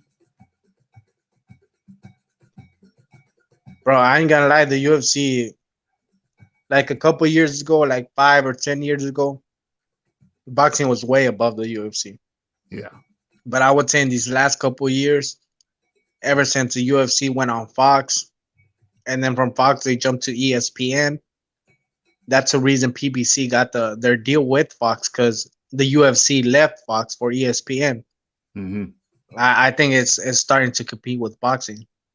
And you could see it through their pay-per-view sales, bro. Their last couple pay-per-views, the Khabib versus McGregor did 2.7 million. And then the McGregor versus Cerrone fight, I think it did like 1.2 million. So they've been hitting the millions, bro, in these last couple of years. Meanwhile, boxing hasn't hit a million since Canelo Golovkin, which was 2017. Yeah. BH says Aaron makes sense. The DAZN model is better and less expensive. Yeah. Cutting out the middleman. They need to go to paid streaming. Streaming, it seems, is the future. You have that shizzle. On your phone. You can be out and about and still keeping up with what's going on. Jakal Davis in the building. What else we got here? Naz is a hater because he's irrelevant and his ego can't handle it, says Fuzzy. I kind of agree. I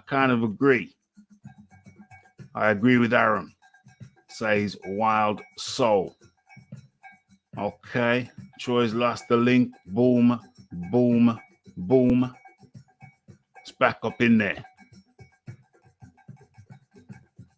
UFC Tech took over. took over boxing since they were with Spike, but they've moved around now. But they're on ESPN, I hear.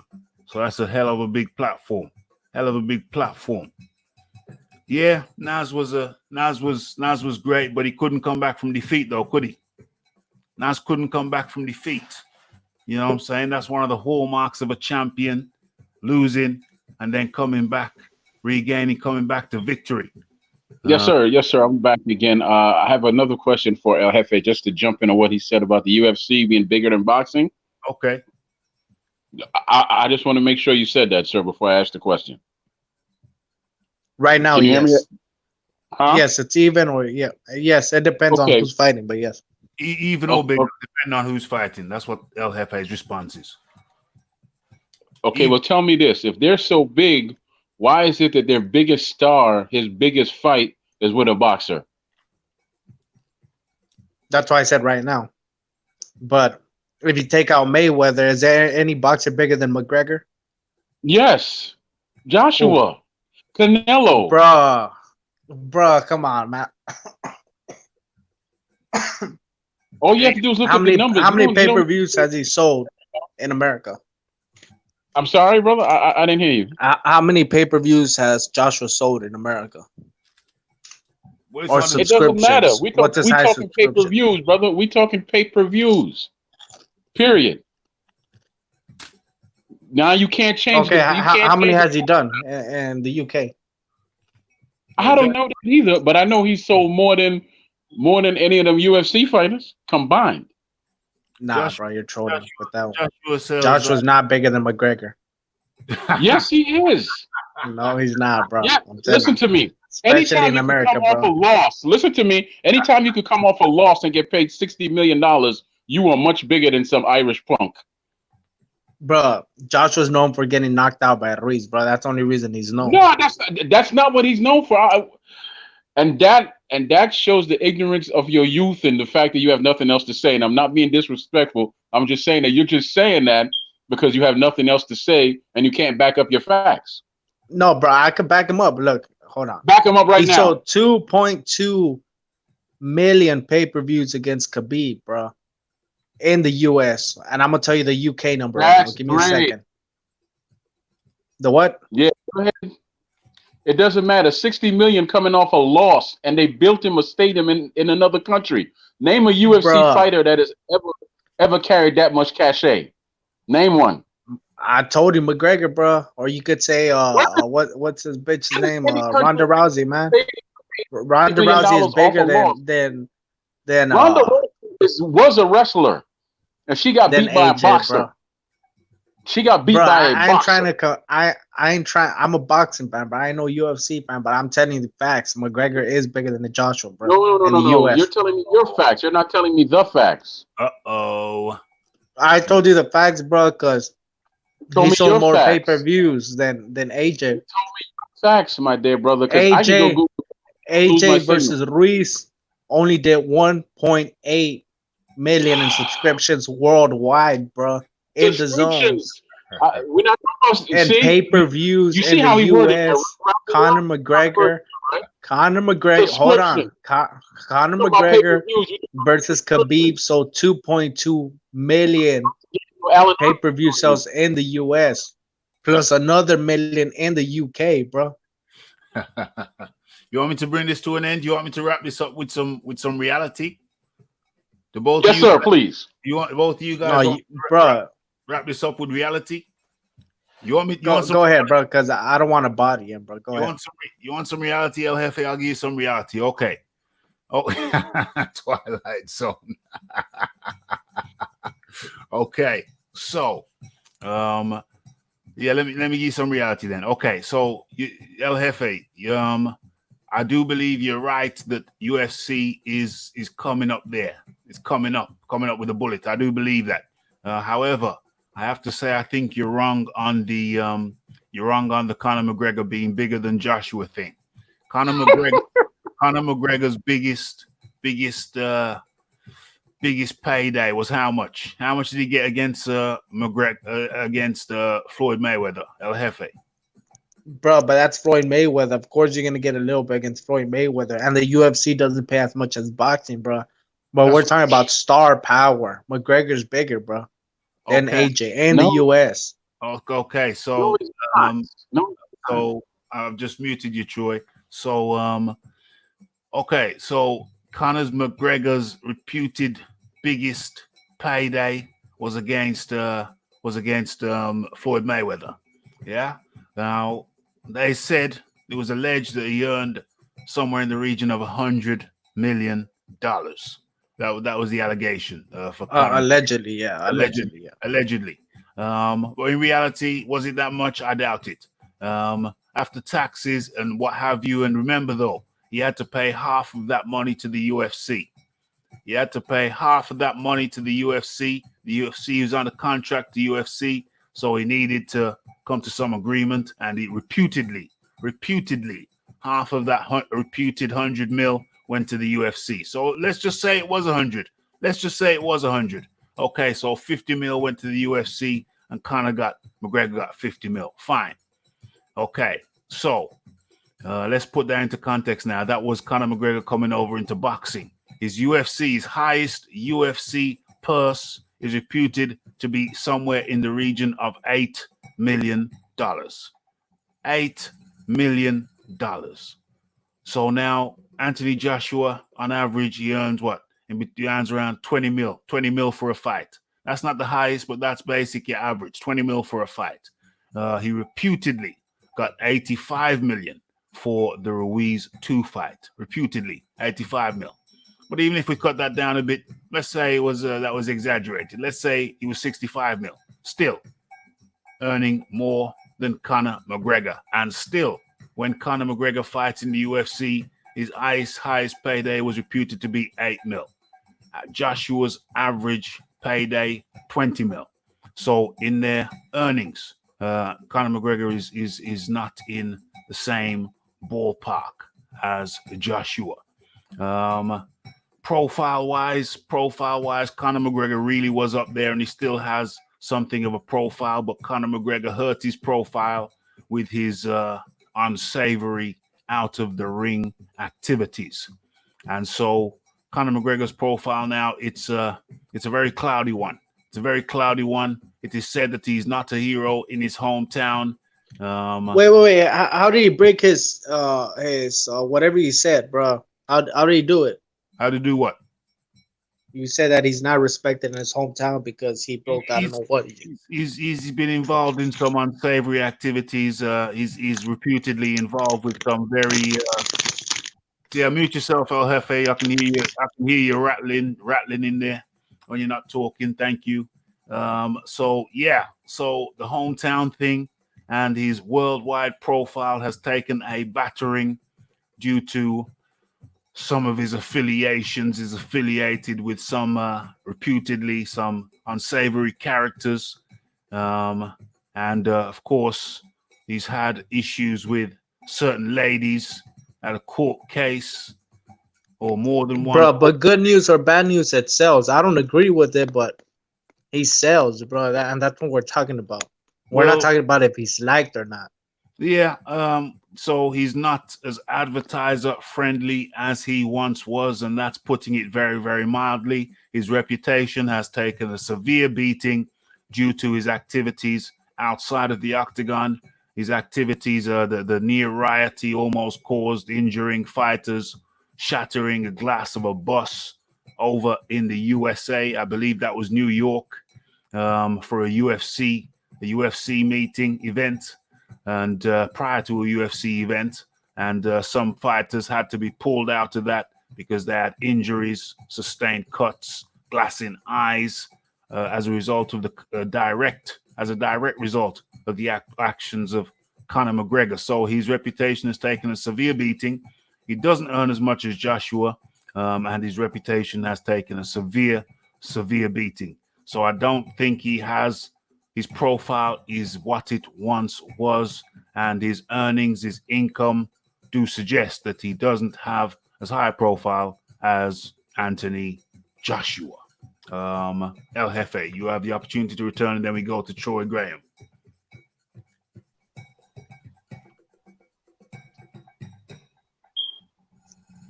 I think the young man might have left. Bruh, hold on. I'll be back right now. Hold on. Okay. I'll go to Troy Graham and then come back to you. Troy Graham. Well, you know what? That was well said, man. You make a good narrator. That was very well said. Something you said, I listened to very carefully, right? You said the way he was acting is what really helped him sell his act, his skit, right? So forth in so many words. I'm paraphrasing. So basically, he needs to put on an act to sell it because most people don't just buy to watch him fight.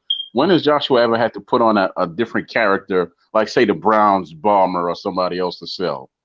Never. People come just to watch him fight, right?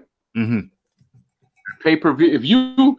If you're selling out 90,000 arenas in your country, there is no 90,000 seat arena that Colin McGregor is selling out, right? There is none. There is no country clamoring for him so hard that they built him a stadium. You understand me? I don't know one fighter that has ever happened to besides this man right here. I know cities that have built arenas so people could come fight, but not a country to build you an arena for the sole purpose of you coming to fight after a loss. Right? Yeah. So to say that he's bigger than McGregor and all that, let me explain something to you. UFC fighters are known by UFC fans. The casual fans who just watch it, they could walk past them on the street and wouldn't know who they are because they're not built for building. They don't build stars, and their biggest star to date is still Brock Lesnar. Right? Wins the heavyweight championship after 4 fights. 4. Then he just ups and leaves. Name me one individual that came from another sport and won a boxing title after 4 fights and became the biggest star that the boxing. There is none because you can't just walk into the sport and do that. You can't. Understand me? You have to build yourself up.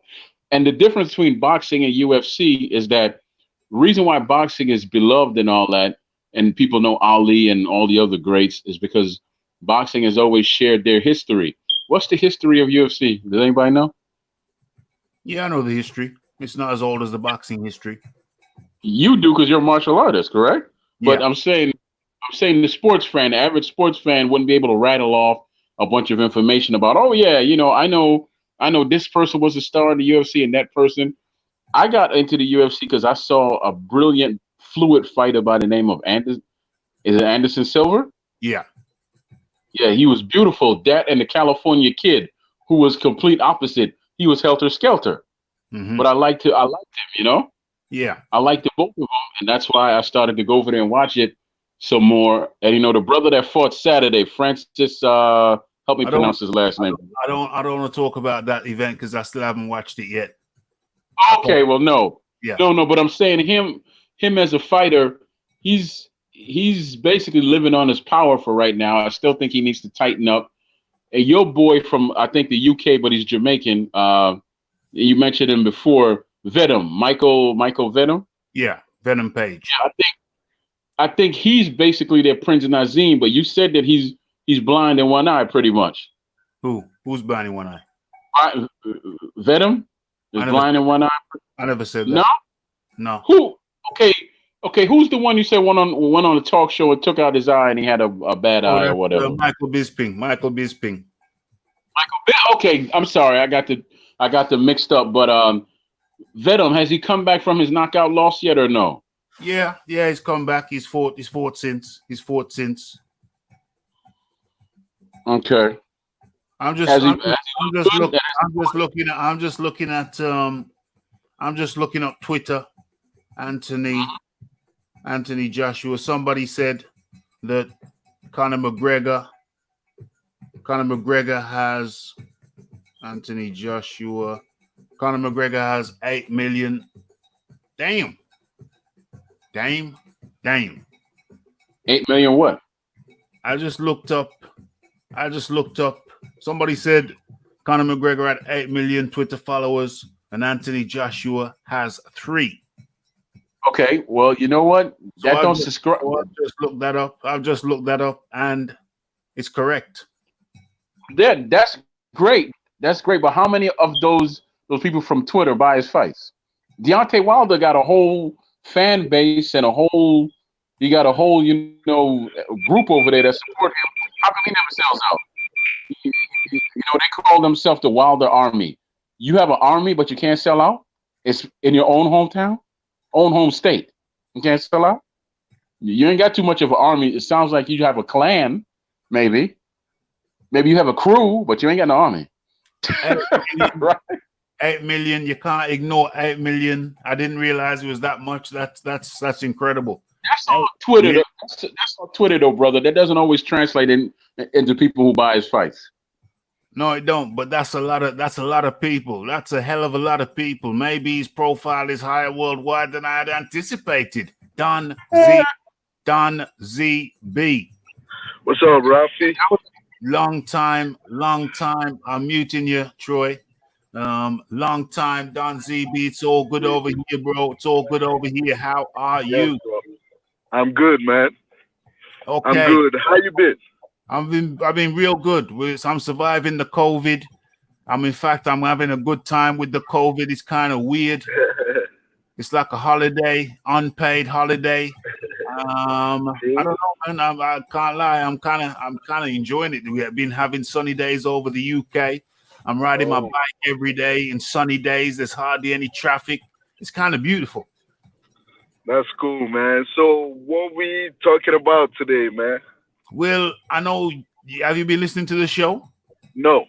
Okay. So, where are we? What was the first topic? Because I know you like the first topic. Currently we're talking about. Well, no. Currently we're talking about. Oh no. Where do I start? Okay. So Tyson Fury says Anthony Joshua is not dangerous. Anthony Joshua is not dangerous. That's A. And B, my good buddy El Jefe says that Conor McGregor's profile is higher than Anthony Joshua's. So that's A and B.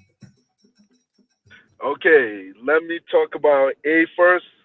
Okay, what Fury is actually saying is Anthony Joshua is not a one-punch knockout artist. And the danger of getting knocked out by one punch is not there. But to be honest with you, this is a much difficult fight stylistically for Fury than the Wilder fight. Because Fury had... Let me stop you there. I don't think that Fury is saying Joshua is a one-punch knockout artist. I think he said that about Wilder. And that would be fair. I think he's saying that AJ is a lesser, what is he saying? Is he saying he's a lesser threat than Fury? Yeah, I think he's saying lesser threat than Wilder. I think he's saying that Fury is saying that AJ is a lesser threat than Wilder. Yes, I get what you're saying and I understand what he said. Okay. But I'm telling you that I believe what he actually means is AJ is not a one-punch knockout artist like Wilder was. So he's not as dangerous, but that's not true. Okay. AJ can still knock Fury out, maybe just not with one punch.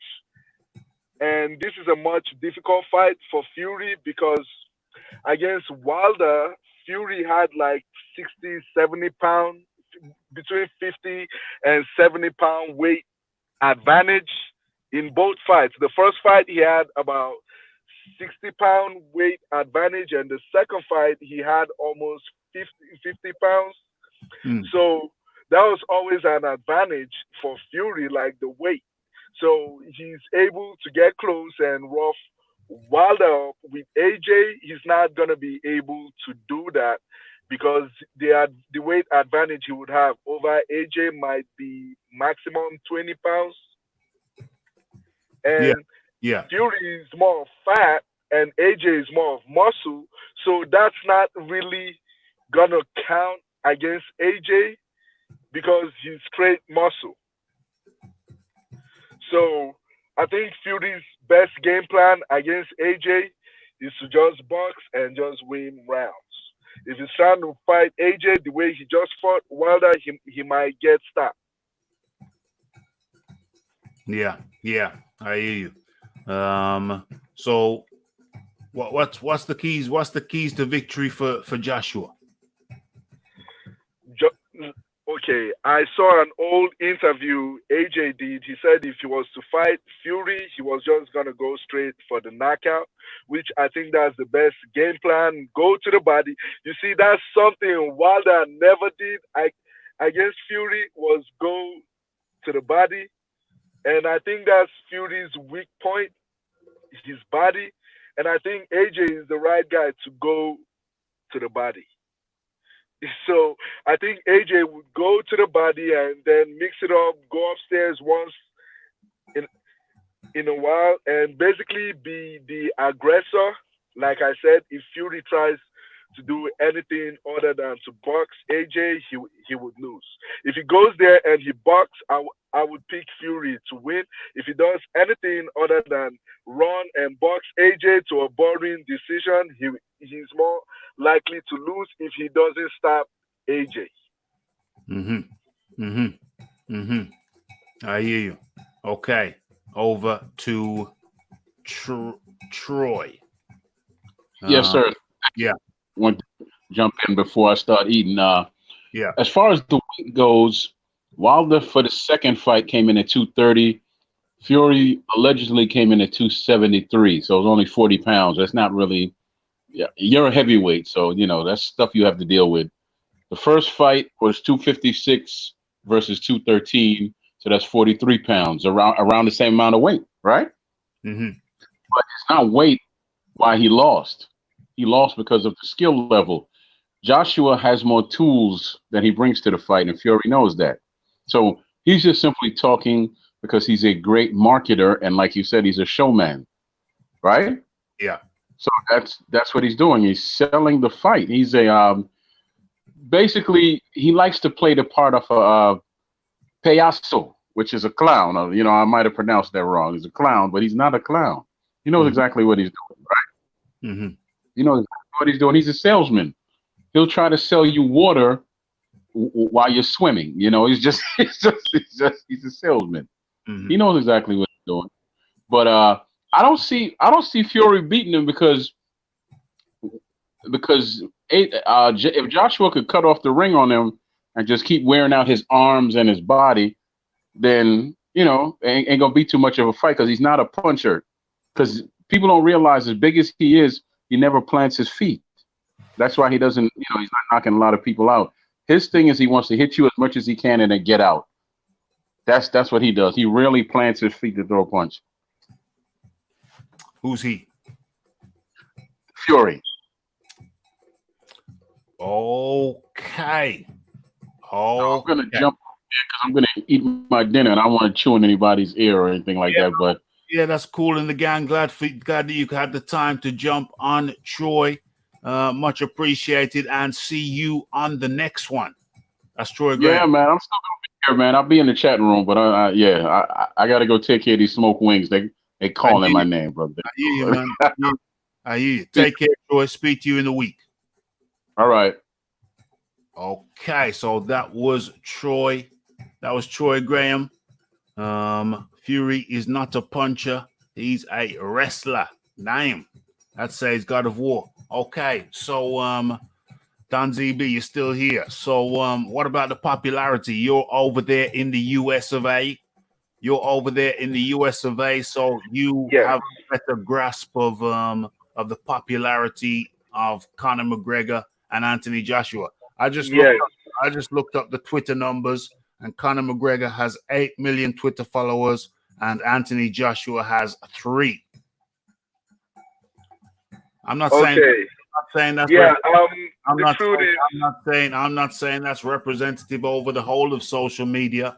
I mean, the figures could be different elsewhere, but somebody just pointed me towards Twitter. I had a look at it. I'll check the rest of the media after this, but that indicates to me that perhaps Conor McGregor is more popular than I had realized. Yes. in America, he's definitely more popular than AJ. To be honest, not plenty people here know who AJ is. Maybe just hardcore boxing fans. Right. But AJ has the support of an entire country. So that by itself is real powerful because if he ever fights in Vegas, it's gonna be filled with Brits, and Yeah. that's gonna be a statement. But I would say worldwide, McGregor is definitely more popular. And the thing with the US is we actually like controversies and trash talk. I know they all say they don't like it, but they do. They don't like it when it's a brash black guy doing it, but they still pay attention to it. But when it's someone else, they love it. So AJ he does.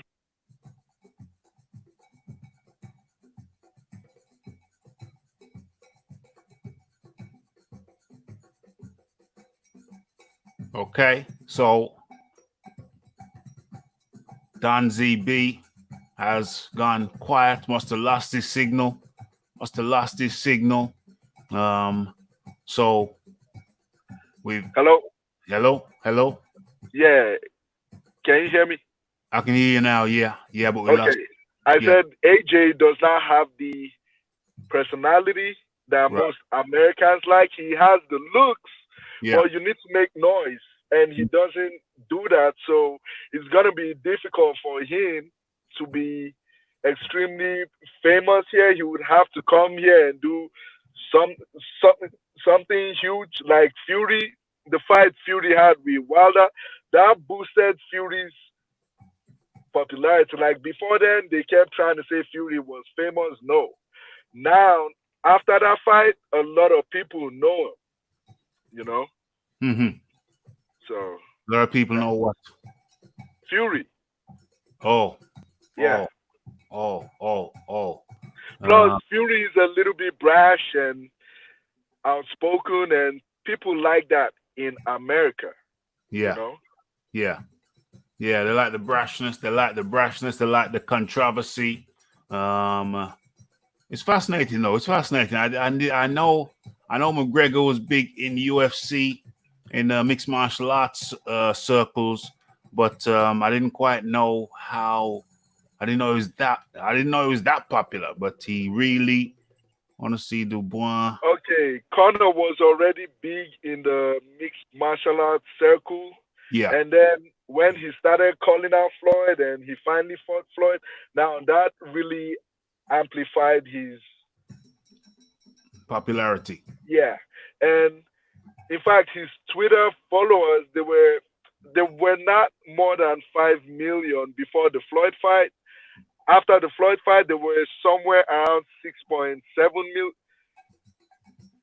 million. So you could tell from it. Like the Floyd fight just did him a whole lot of good. Win, lose or draw, he actually won. Yeah, because that was worldwide. That's worldwide coverage. That was what I think was that the biggest one of the biggest pay-per-views ever. That's the second biggest pay-per-view of all time. The first one is Floyd versus Manny Pacquiao. Yeah. That sold Floyd versus Pacquiao did almost 5 million, and then Floyd versus Conor did somewhere around 4 million buys, 4.4. Yeah. So that's number two. But mostly the UFC, they love counting their numbers like worldwide. In boxing, we don't count the worldwide figures. We only count America. Mm-hmm.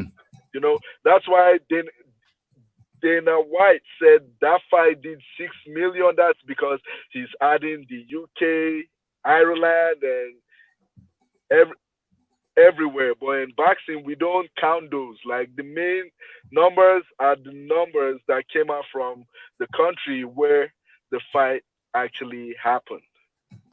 Mm-hmm. Mm-hmm. Okay, that's very interesting. It's very interesting. It's not really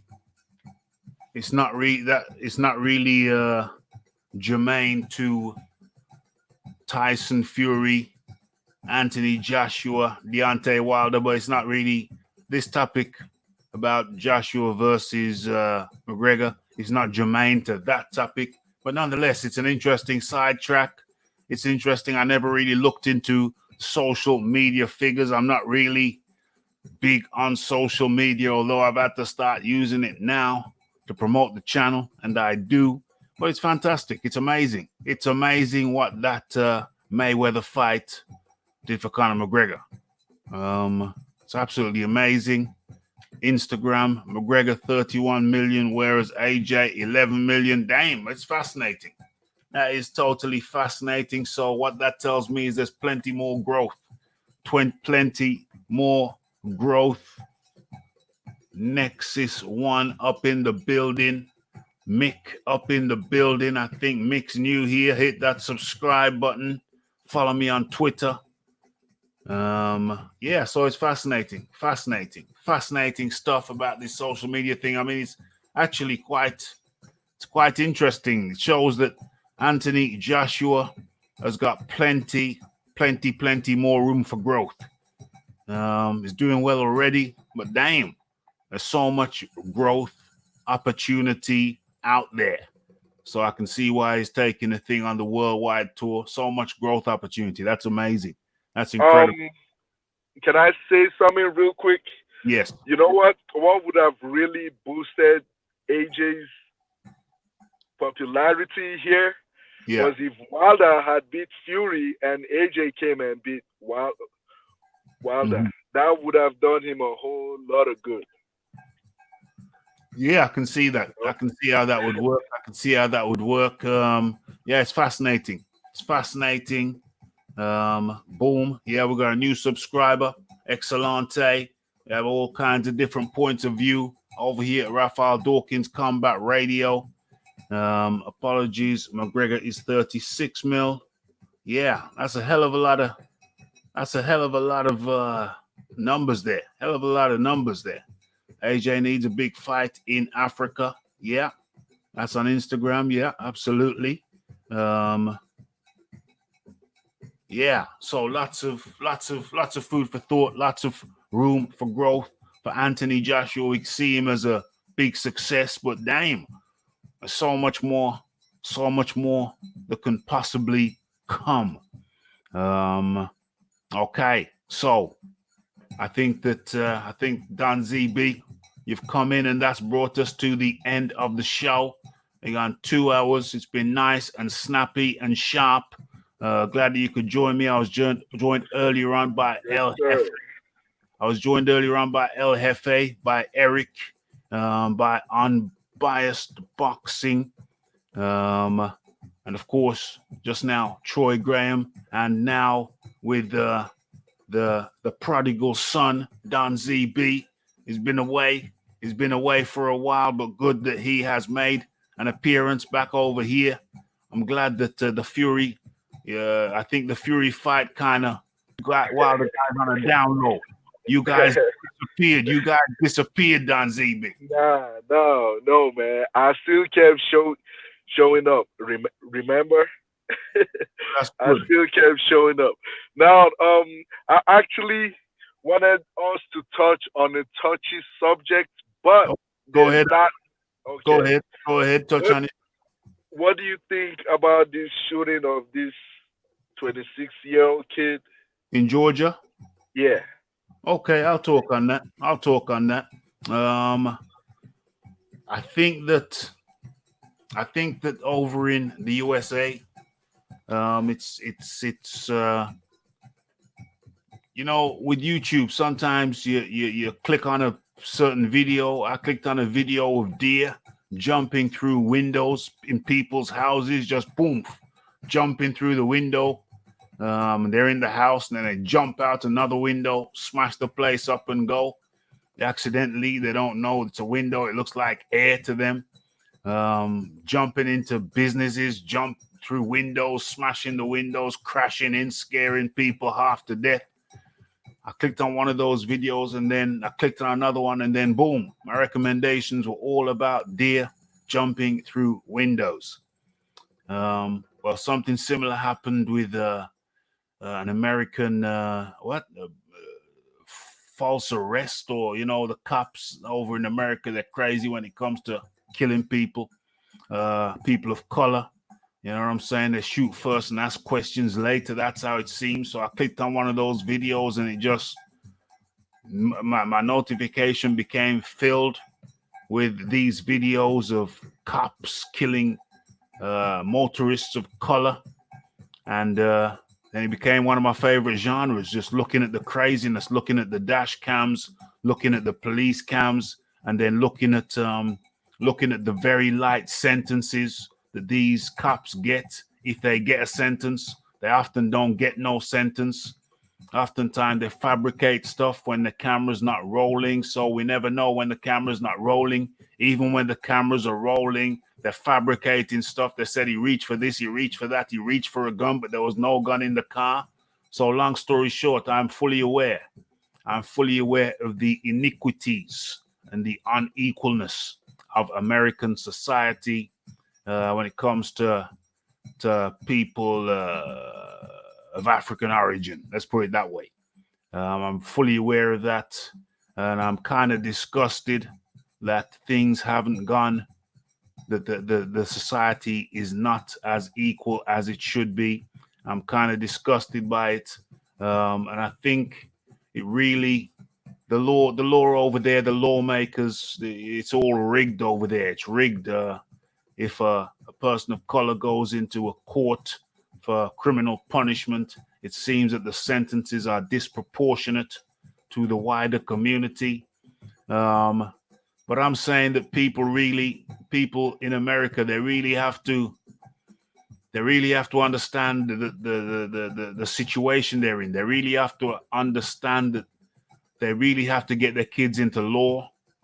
There should be, if there is a community which is suffering disproportionately in the criminal justice system, in the court system, then to me it seems pretty obvious to me that you got to get your kids into law school. You got to get your kids into law school. You got to infiltrate the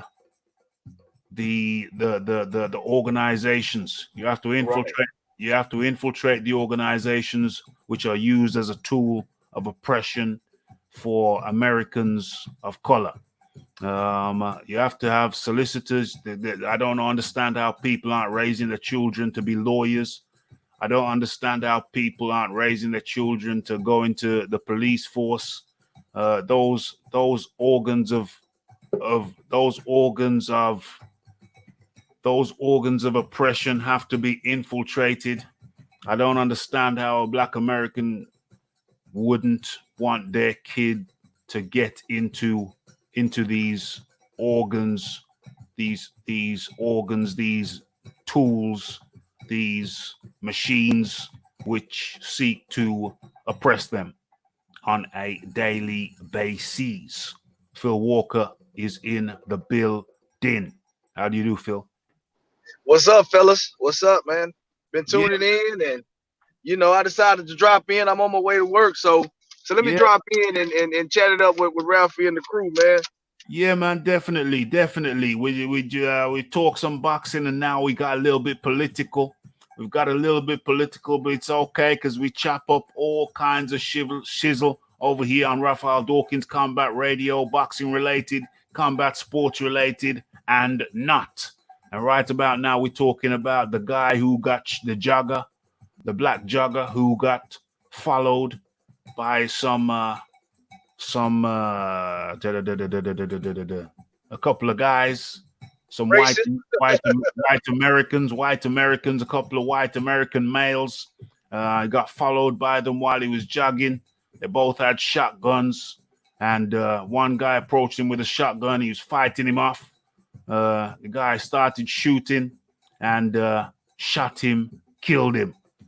We're talking about that right now. It's the end of the show, but that's our last topic. And so you've come in. You live in the South. Yes, sir, I do. It doesn't get much more south than Texas.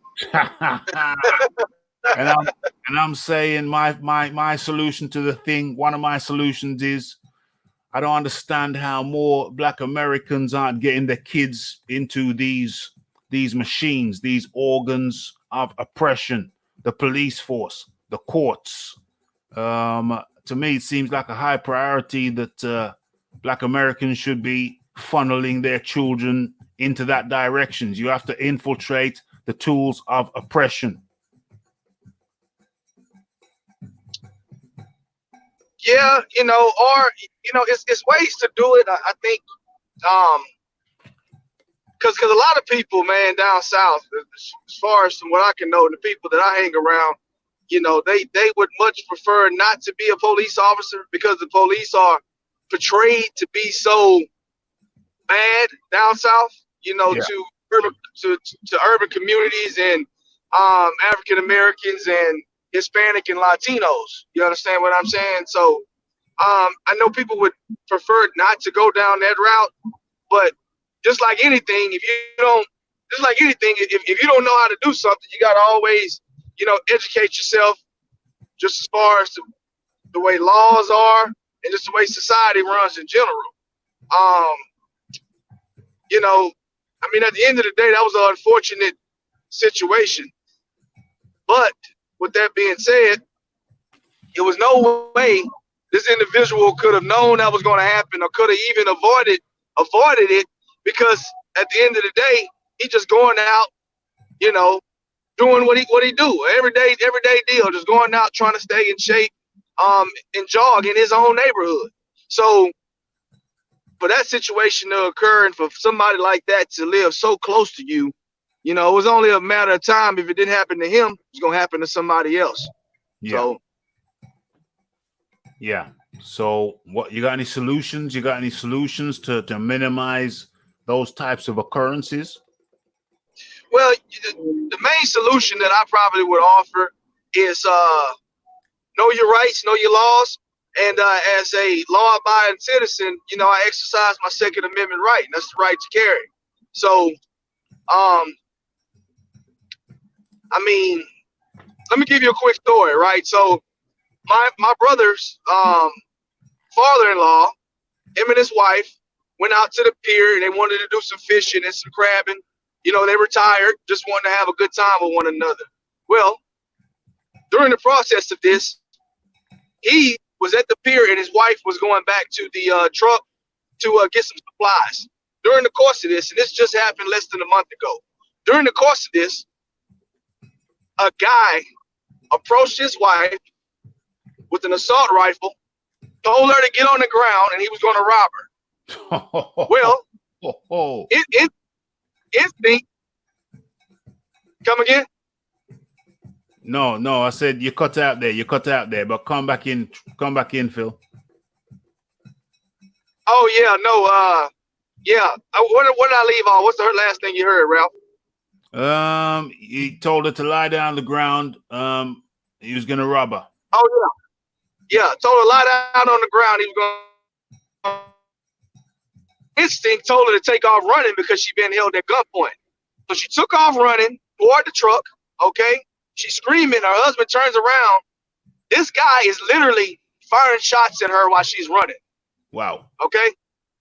Her husband immediately notices. He always carries a little pistol on him. I think the pistol was mainly so, just in case some gators or something crawl up and, happen to get him, or, it's all kind of stuff, out at the pier down here in Texas. So I think it was mainly so, to protect them while they're fishing. But he opened fire at the guy. The guy was shooting at his wife.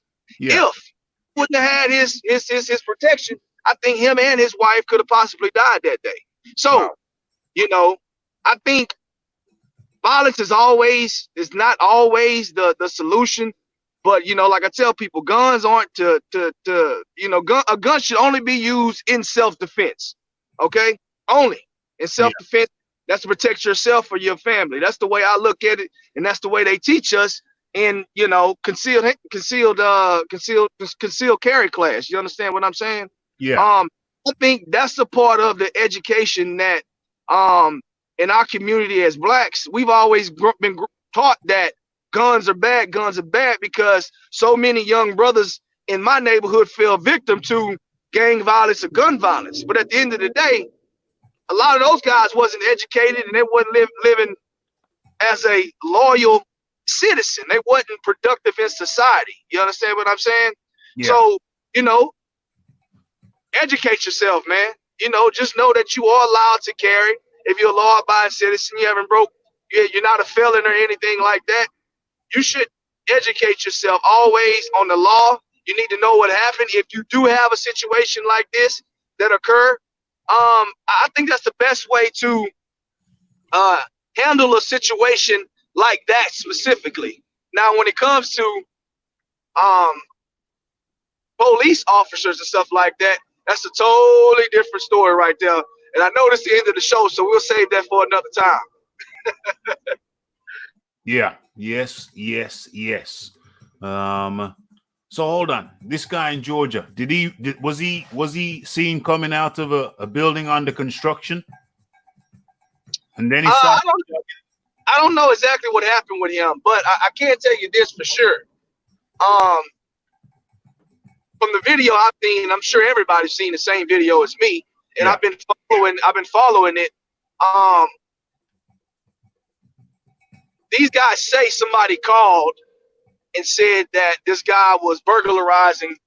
I don't know if it was a business or somebody's home or something like that. So the building under construction, apparently. Okay, so they took it upon themselves to make a quote unquote citizen's arrest. Yeah. Okay, which you are allowed to do that in in the state of Georgia. So, right. But all along, it was a situation where, these guys were just racist, man. They just had a lot of hate in their heart for this individual. They didn't know. I don't understand how somebody could be that way, right? But at the end of the day, it's systemic racism at its finest. And, what's so disappointing to me is this right here. The way they went about the investigation. But because this guy was I think he was a ex-district attorney. Okay. The guy who the father.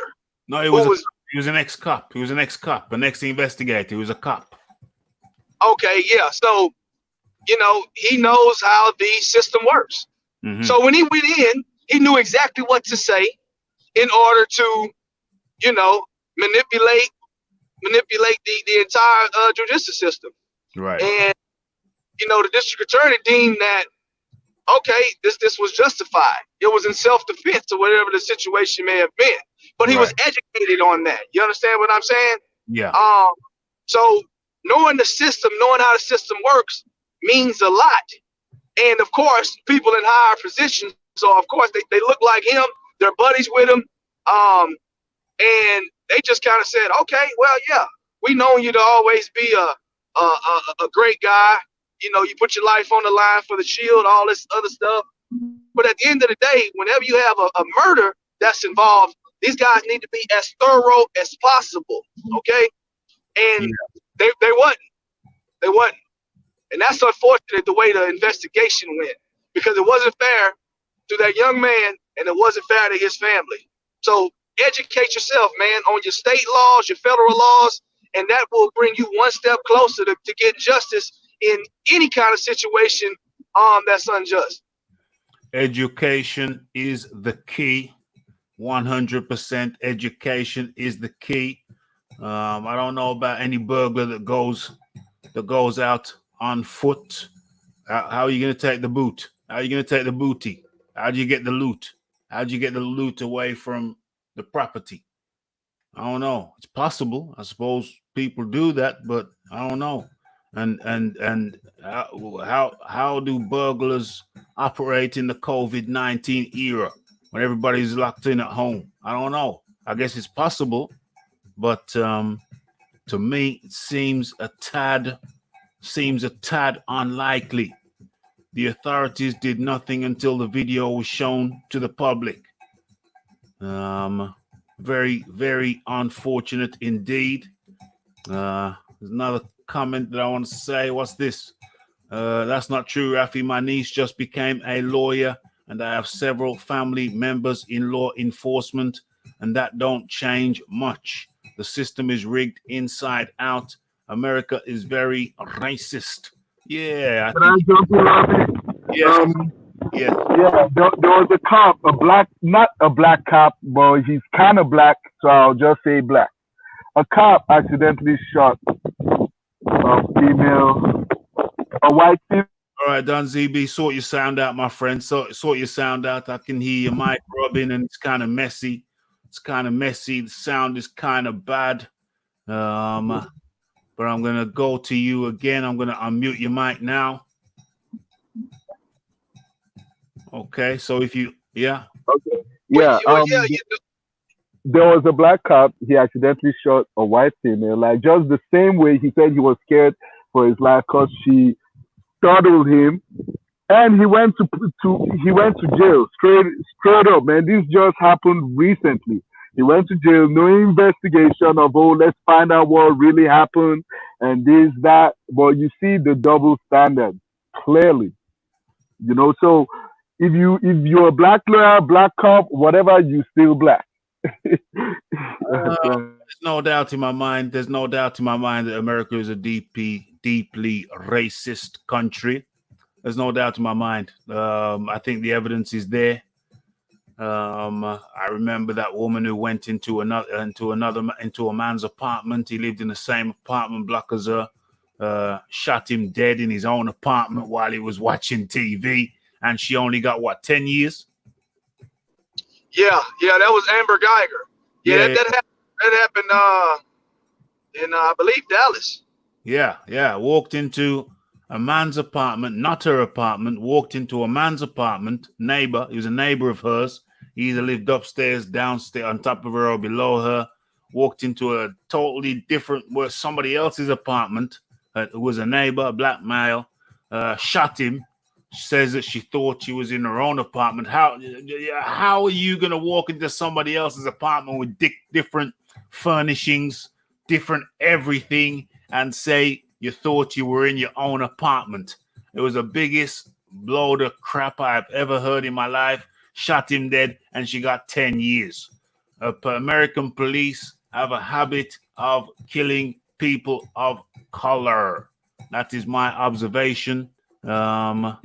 And it ain't good. I still think I hear what Wild Soul says. It don't change nothing, but I think you still have to infiltrate those organs, those machines of oppression. You got to infiltrate them. You got to get into law enforcement. You got to send your kids into law enforcement. You got to send your kids into law. All the different tentacles, areas that it goes into. America is a severely messed up place. Not to say there's no racism in the UK, but it's nowhere near the level of America.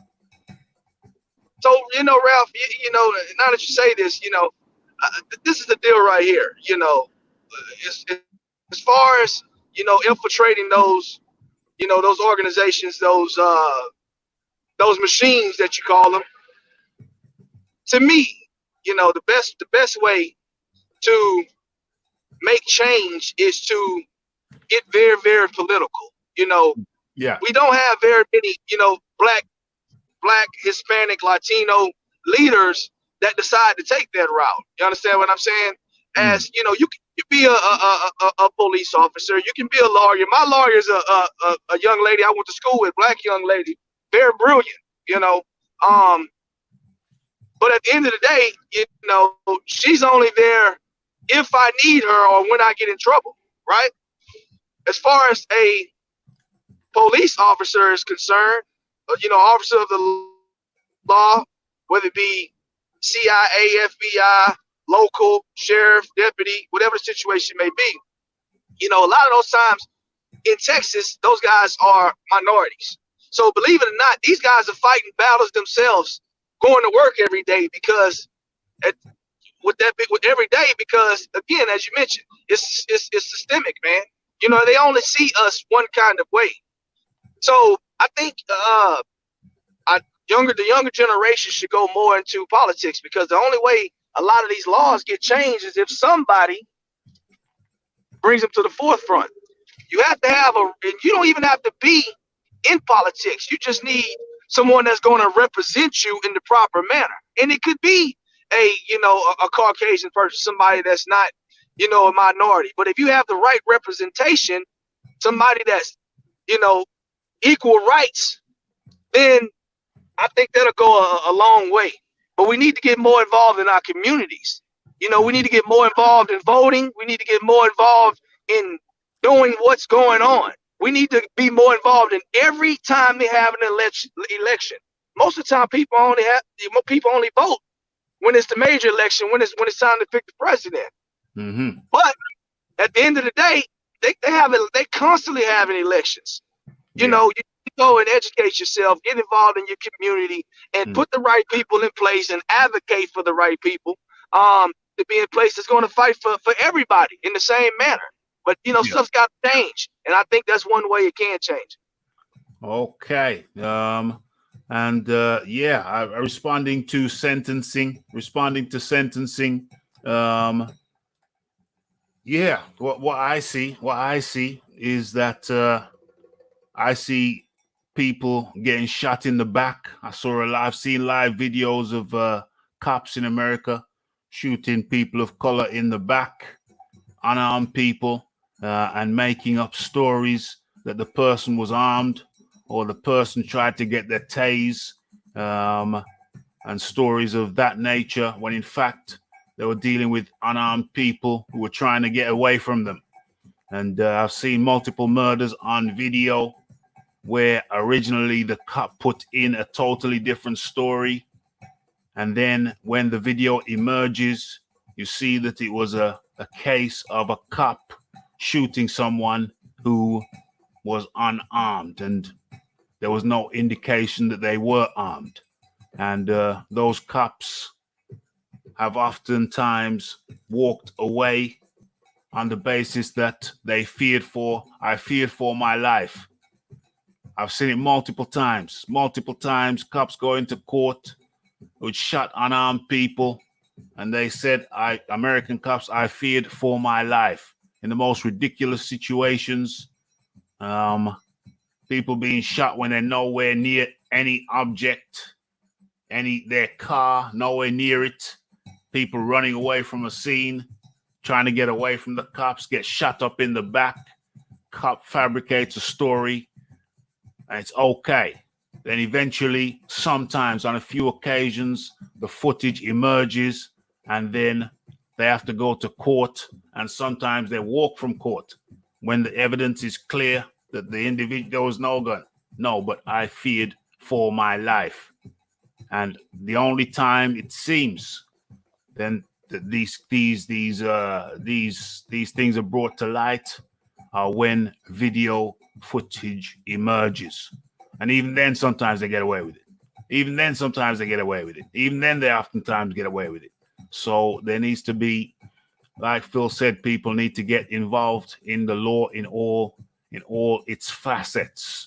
Local elections, local politics, have to try to get on the council, even starting with the councils of the schools of your children. You just have to be involved in the decision-making process at all levels, starting from the lowest level and work your way up to the highest levels. But I mean, there's a lot of great things about America, but unfortunately, there is very, very clear racial biases over there, which I don't really care for. Everywhere has its issues, but it seems to me that over in America, you're likely, as a man of color, if you do get into an altercation with a cop and it turns and they reach for their gun, it seems very likely that you will not get justice. They're organized. The American, what do you call them? The police union seem to tend to protect the officers, even when they are guilty of a wrongdoing. I was watching this case. I was looking at this case of this cop in, was it New York, where it was proven, it was shown that he has systematically, he gathered a team of people, confiscation team, and he systematically, him and his team, systematically robbed people, go into their houses. If they had some, look for a little bit of weed, find a little bit of weed, and they start confiscating stuff, confiscating cars, confiscating musical instruments on the basis that they feel that these things were bought from the proceeds of trafficking. When they find a little bit of personal stash, they find like a 10-pound bag. It was ridiculous. This guy eventually, after his reign, I can't remember what his name is. I can look for it if there's any unbelievers. He eventually got the lightest of sentences after systematic abuse. The lightest of sentences. He literally did a couple of months in jail, and then 18 months on a tag probation. It was crazy. Very, very sorry, but I would say corrupt. It's a corrupt system over there, and it's very, very displeasing to the onlooker. So massive iniquity. I think there's been a lot of people who worked for change over there, in that part of the world. Marcus Garvey, Martin Luther King, Malcolm X. It's a shame. I hope the people mobilize and get involved with the communities. I think that is what's going on here. Being a cop is not easy. If every civilian can carry a weapon, it's not all just black and white. Can I respond to that? Yeah. Yep. Well, look, let me say this is the deal right here, okay? It's all not just black and white, and I'm assuming that when you say black and white, you're not talking about a racial thing. You're talking about just basically what's written on paper is how it goes. That's what we call it in the States, black and white, right? We understand that is a situational aspect to the way things are handled. But at the end of the day, everybody is allowed to carry, depending on what state you're in, of course, and if you meet the requirements. But if you're running away and you get shot in your back, that's a clear indication that whether you're carrying or not, you're not a threat. Yeah. And it happens more than enough, if not most of the time, to people of color.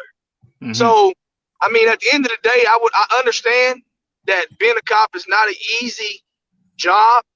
These guys are risking their lives, of course, right? Yeah. But at the end of the day,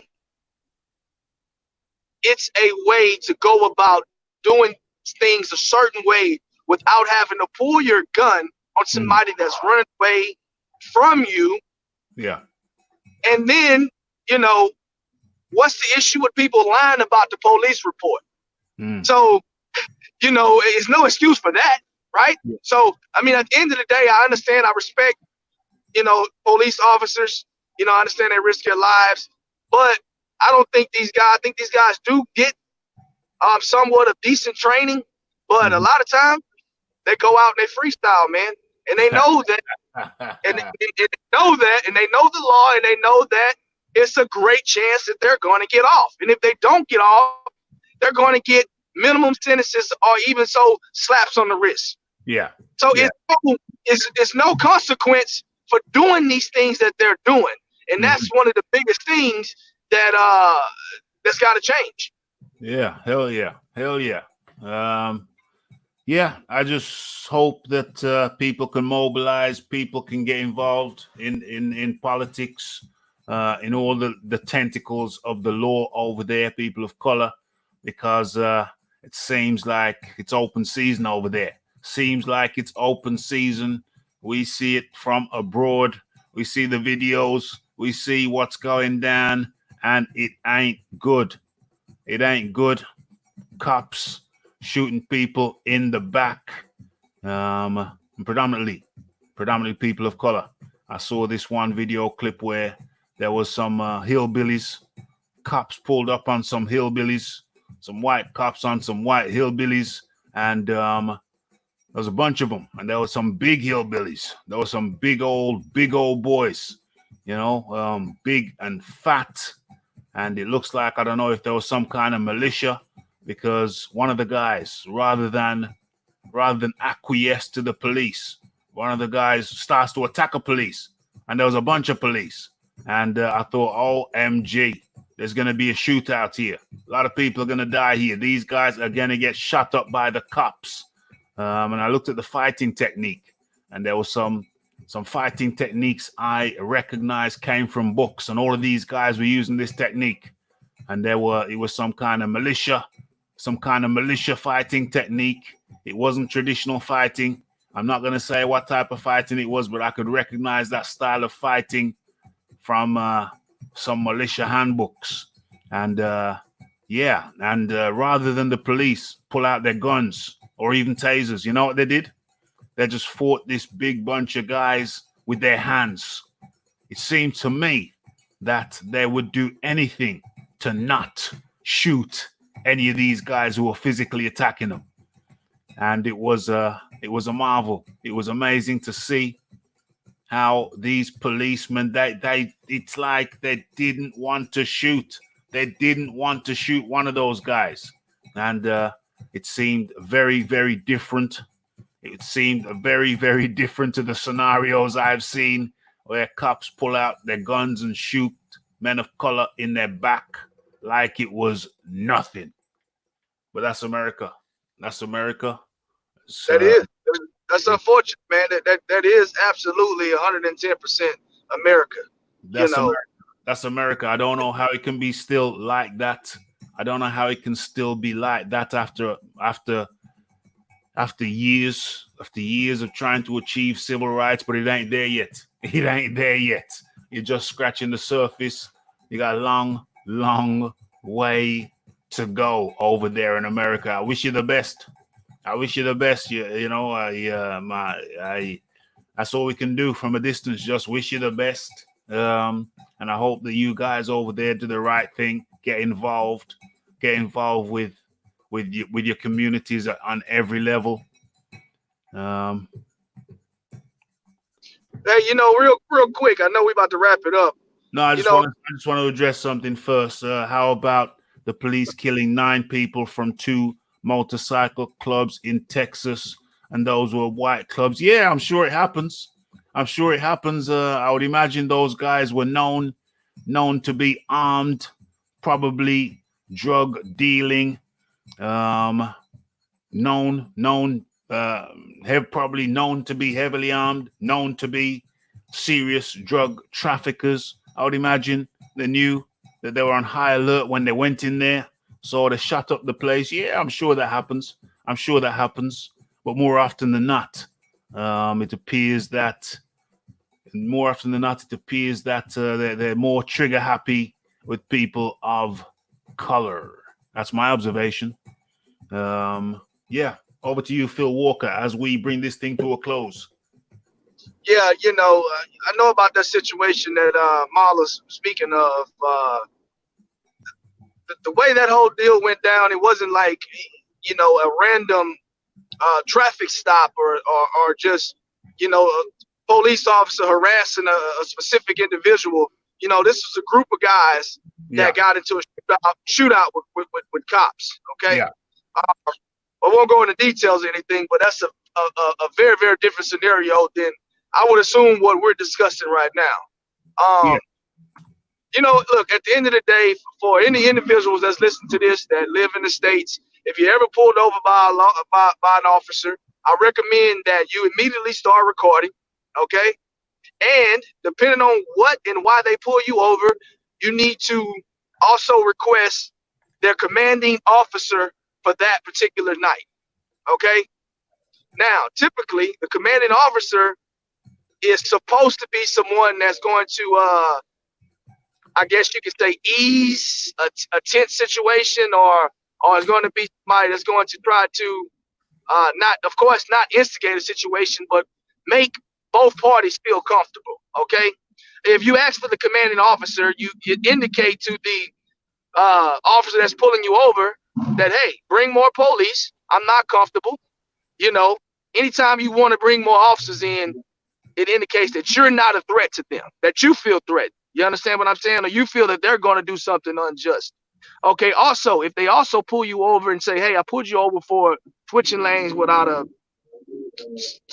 turn signal or something, I recommend, depending on how that traffic stop goes, that you ask the officers, hey, if they decide they want to harass you, they don't give you a ticket, you say, no, give me a ticket. You pulled me over for this, give me a ticket. The reason why I say this is because you can subpoena anytime an officer pulls you over, their dash cam is going and their body cam should be going, okay? Soon as they cut their lights on, that thing starts recording, okay? If you get a ticket, you can subpoena, you can subpoena that film. You can have a lawyer and you can subpoena that film. It's just another way to shine a light if you're pulled over unjust, if they lie to you about any laws, because they will flat out lie to you and say, well, hey, this is the way it works. And if you're not educated, then you'll go for it. But at the end of the day, you can fight the ticket, but at the same time, you can subpoena that film and you can file a complaint. Now, depending on how far you want to go with the complaint, it's totally up to you.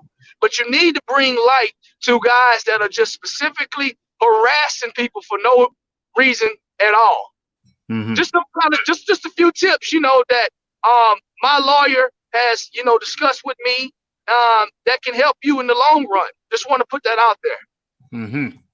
Yeah. Yes, indeed. Yes, indeed. Troy Graham, we're coming to the end of the show. Troy Graham is back. Yes, sir. I just wanted to jump in, and I want to tell the brother he has some good points, but my soul is just, I've had enough of this. I fear for my life. Well, you're in the wrong business. I've had enough of this. You know, he was doing that. Now you get killed for jogging and all that. And here's the thing that people haven't caught on to yet. If he had any type of arrest or anything, they would have put that out already. They have not put it out. But I was sitting around thinking that, you know, you could actually do something about all this. And it starts by taking away the black dollar from every single business in America, because on a whole, black people spend 1 trillion to 900 billion with a B dollars in everybody else's community and with everybody else's businesses but their own. So you start, but you come up with a plan, and you get that plan. You start in your own community. You buy black 100%. And if your church ain't with that, you know you could divest from your church too. You know, you start there. You take away that dollar, and then if they say, well, that's racist, well, then explain to me why the Jew does it, why the Chinaman does it, why the Italian does it, etc., etc., etc. Once you take back your financial power, right? Then you start to grow your own food. You start to build other things, and you start your own, you know, rifle. You know, just like they have the NRA, we can start our own. We can start our own NRA. I guarantee you that will change a lot of things. If there's a bunch of focused, positive black people buying up guns and learning how to use them, because you cannot kill evil. You cannot destroy evil in this world, but what you can do on a whole is you could stand forcefully with all the good. Because you know what?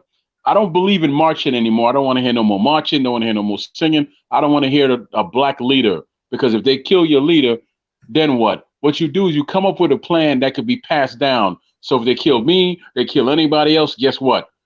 You could kill the person that's speaking, but you cannot kill the purpose. And that's what I mean. I have sons, I got daughters, I can't tolerate just another one. And then they come up with these excuses.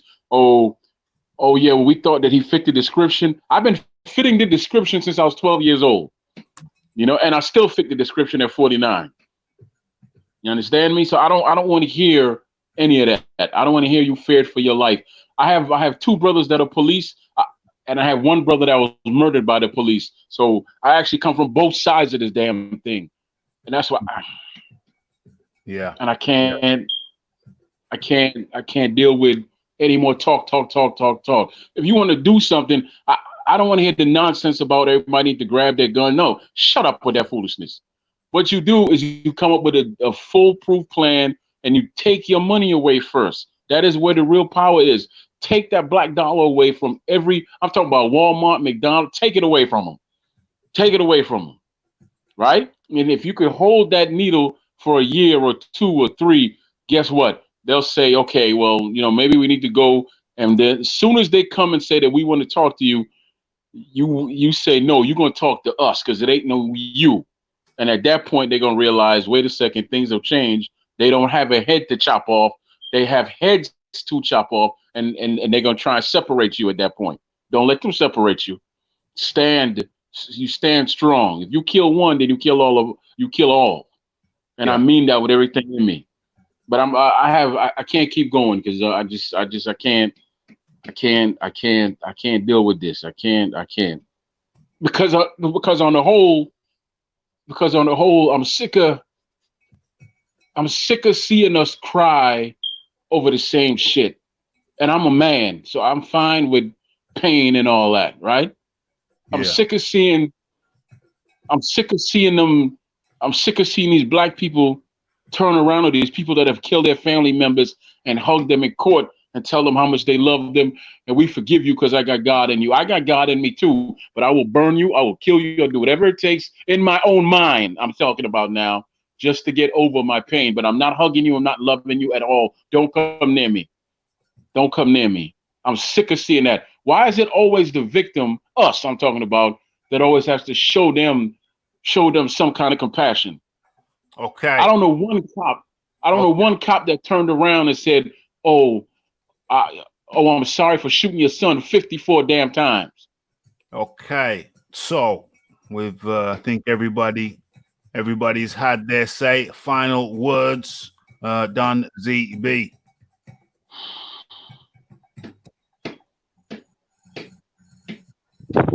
Yeah, bro. I'm gonna try and catch the show early on Wednesday or Friday. Yeah, Wednesday and Friday. All right, cool, man. I'm gonna talk to you all later. Okay, thank you, Don ZB. That was Don ZB's final words. Troy Graham, is there anything you want to add? Troy Graham? No, I just say we just need to keep our hands in our pockets, man, and that's where it starts. You take away that $1 trillion, the $900 million, and you hold it steady for as long as it takes. Okay, so and you keep it in your community. Yeah, to keep that in the community, then that's a conversation within the community to keep it in the community. So it starts within the community. Change starts in the community. It starts with the roots, and then the tree comes. Yes. Yeah. Okay. So there you have Troy Graham's input. Troy Graham, much appreciated. We'll be back on Wednesday and then Friday. In the meantime, take care. Speak to you in the week, Troy Graham. Yes, sir. Okay, so that was Troy. And then there were two. Final words, Phil Walker. Yeah, man. As always, man, I appreciate you giving me access to your platform to speak to the people. Mm-hmm. This is always important that we get great minds to come together and have discussions like this, man. I'm always appreciative of you and, of course, everybody else on the panel and the people that's watching in. Yeah. But man, educate yourself is my last and final words, and just make sure you stay safe and avoid conflict at all costs, man. 100%. And that was Phil Walker. Phil, great to have you add your contribution. speak to you in the week, and have a great week in this COVID era. Where are we now? The chat has been very, very active. The chat has been very, very active. Went kind of political, but hey, you can't live a life without politics. So no apologies from me that it went a little bit political. Yeah, we talk about things. We talk about things over here. That's what we should call this, the place where we talk about things and try to do it in a relatively reasonable and cordial manner. And I don't know what else is there to say. America is a very problem. It's a problem place with problem mindsets, problem officials, just problems. A lot of problems over there. I hope they can get it together.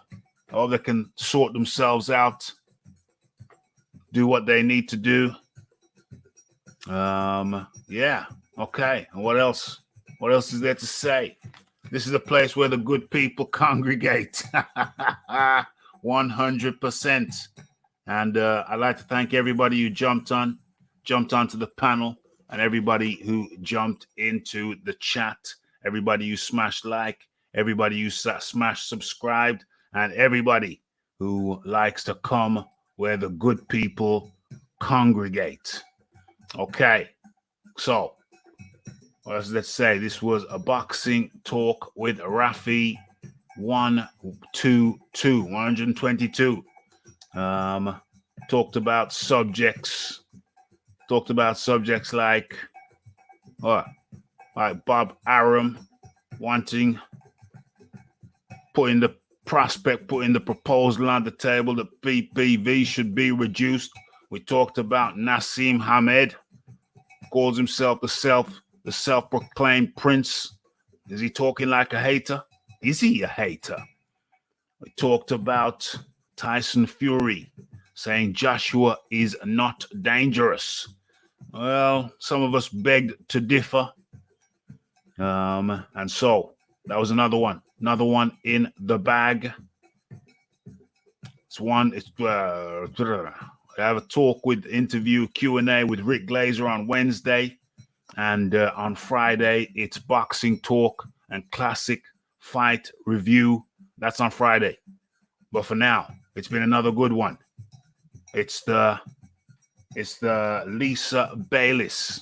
It's the Reverend Pickles. It's the Wild Soul. It is the Mala. It's the BH. It's the Philip Carl Roberts. And who else was there? Of course, can't forget the Fuzzy. Can't forget the Troy Graham. Can't forget the Reverend Pickles. And the AK Jr. Michael J. White. Clive Cube. And many, many more. The Don Zeeby. The Nexus One. The Chase Athletics. And new subscriber, Mick. What was that? Shahid. What was that? Where's Shahid? Yeah. The God of War. Shahid Soleil. And the only thing left for me to say is it's the like, it's the subscribe, it's the comments, it's the shares, and it is the hitting that bell icon to stay updated with news and notifications. And don't forget to follow me on Twitter. And don't forget about the live shows, Mondays and Wednesdays and Fridays, 9 p.m. UK time. You have been tuned into Boxing Talk with Raphie. And the only thing left for me to say is, blessed.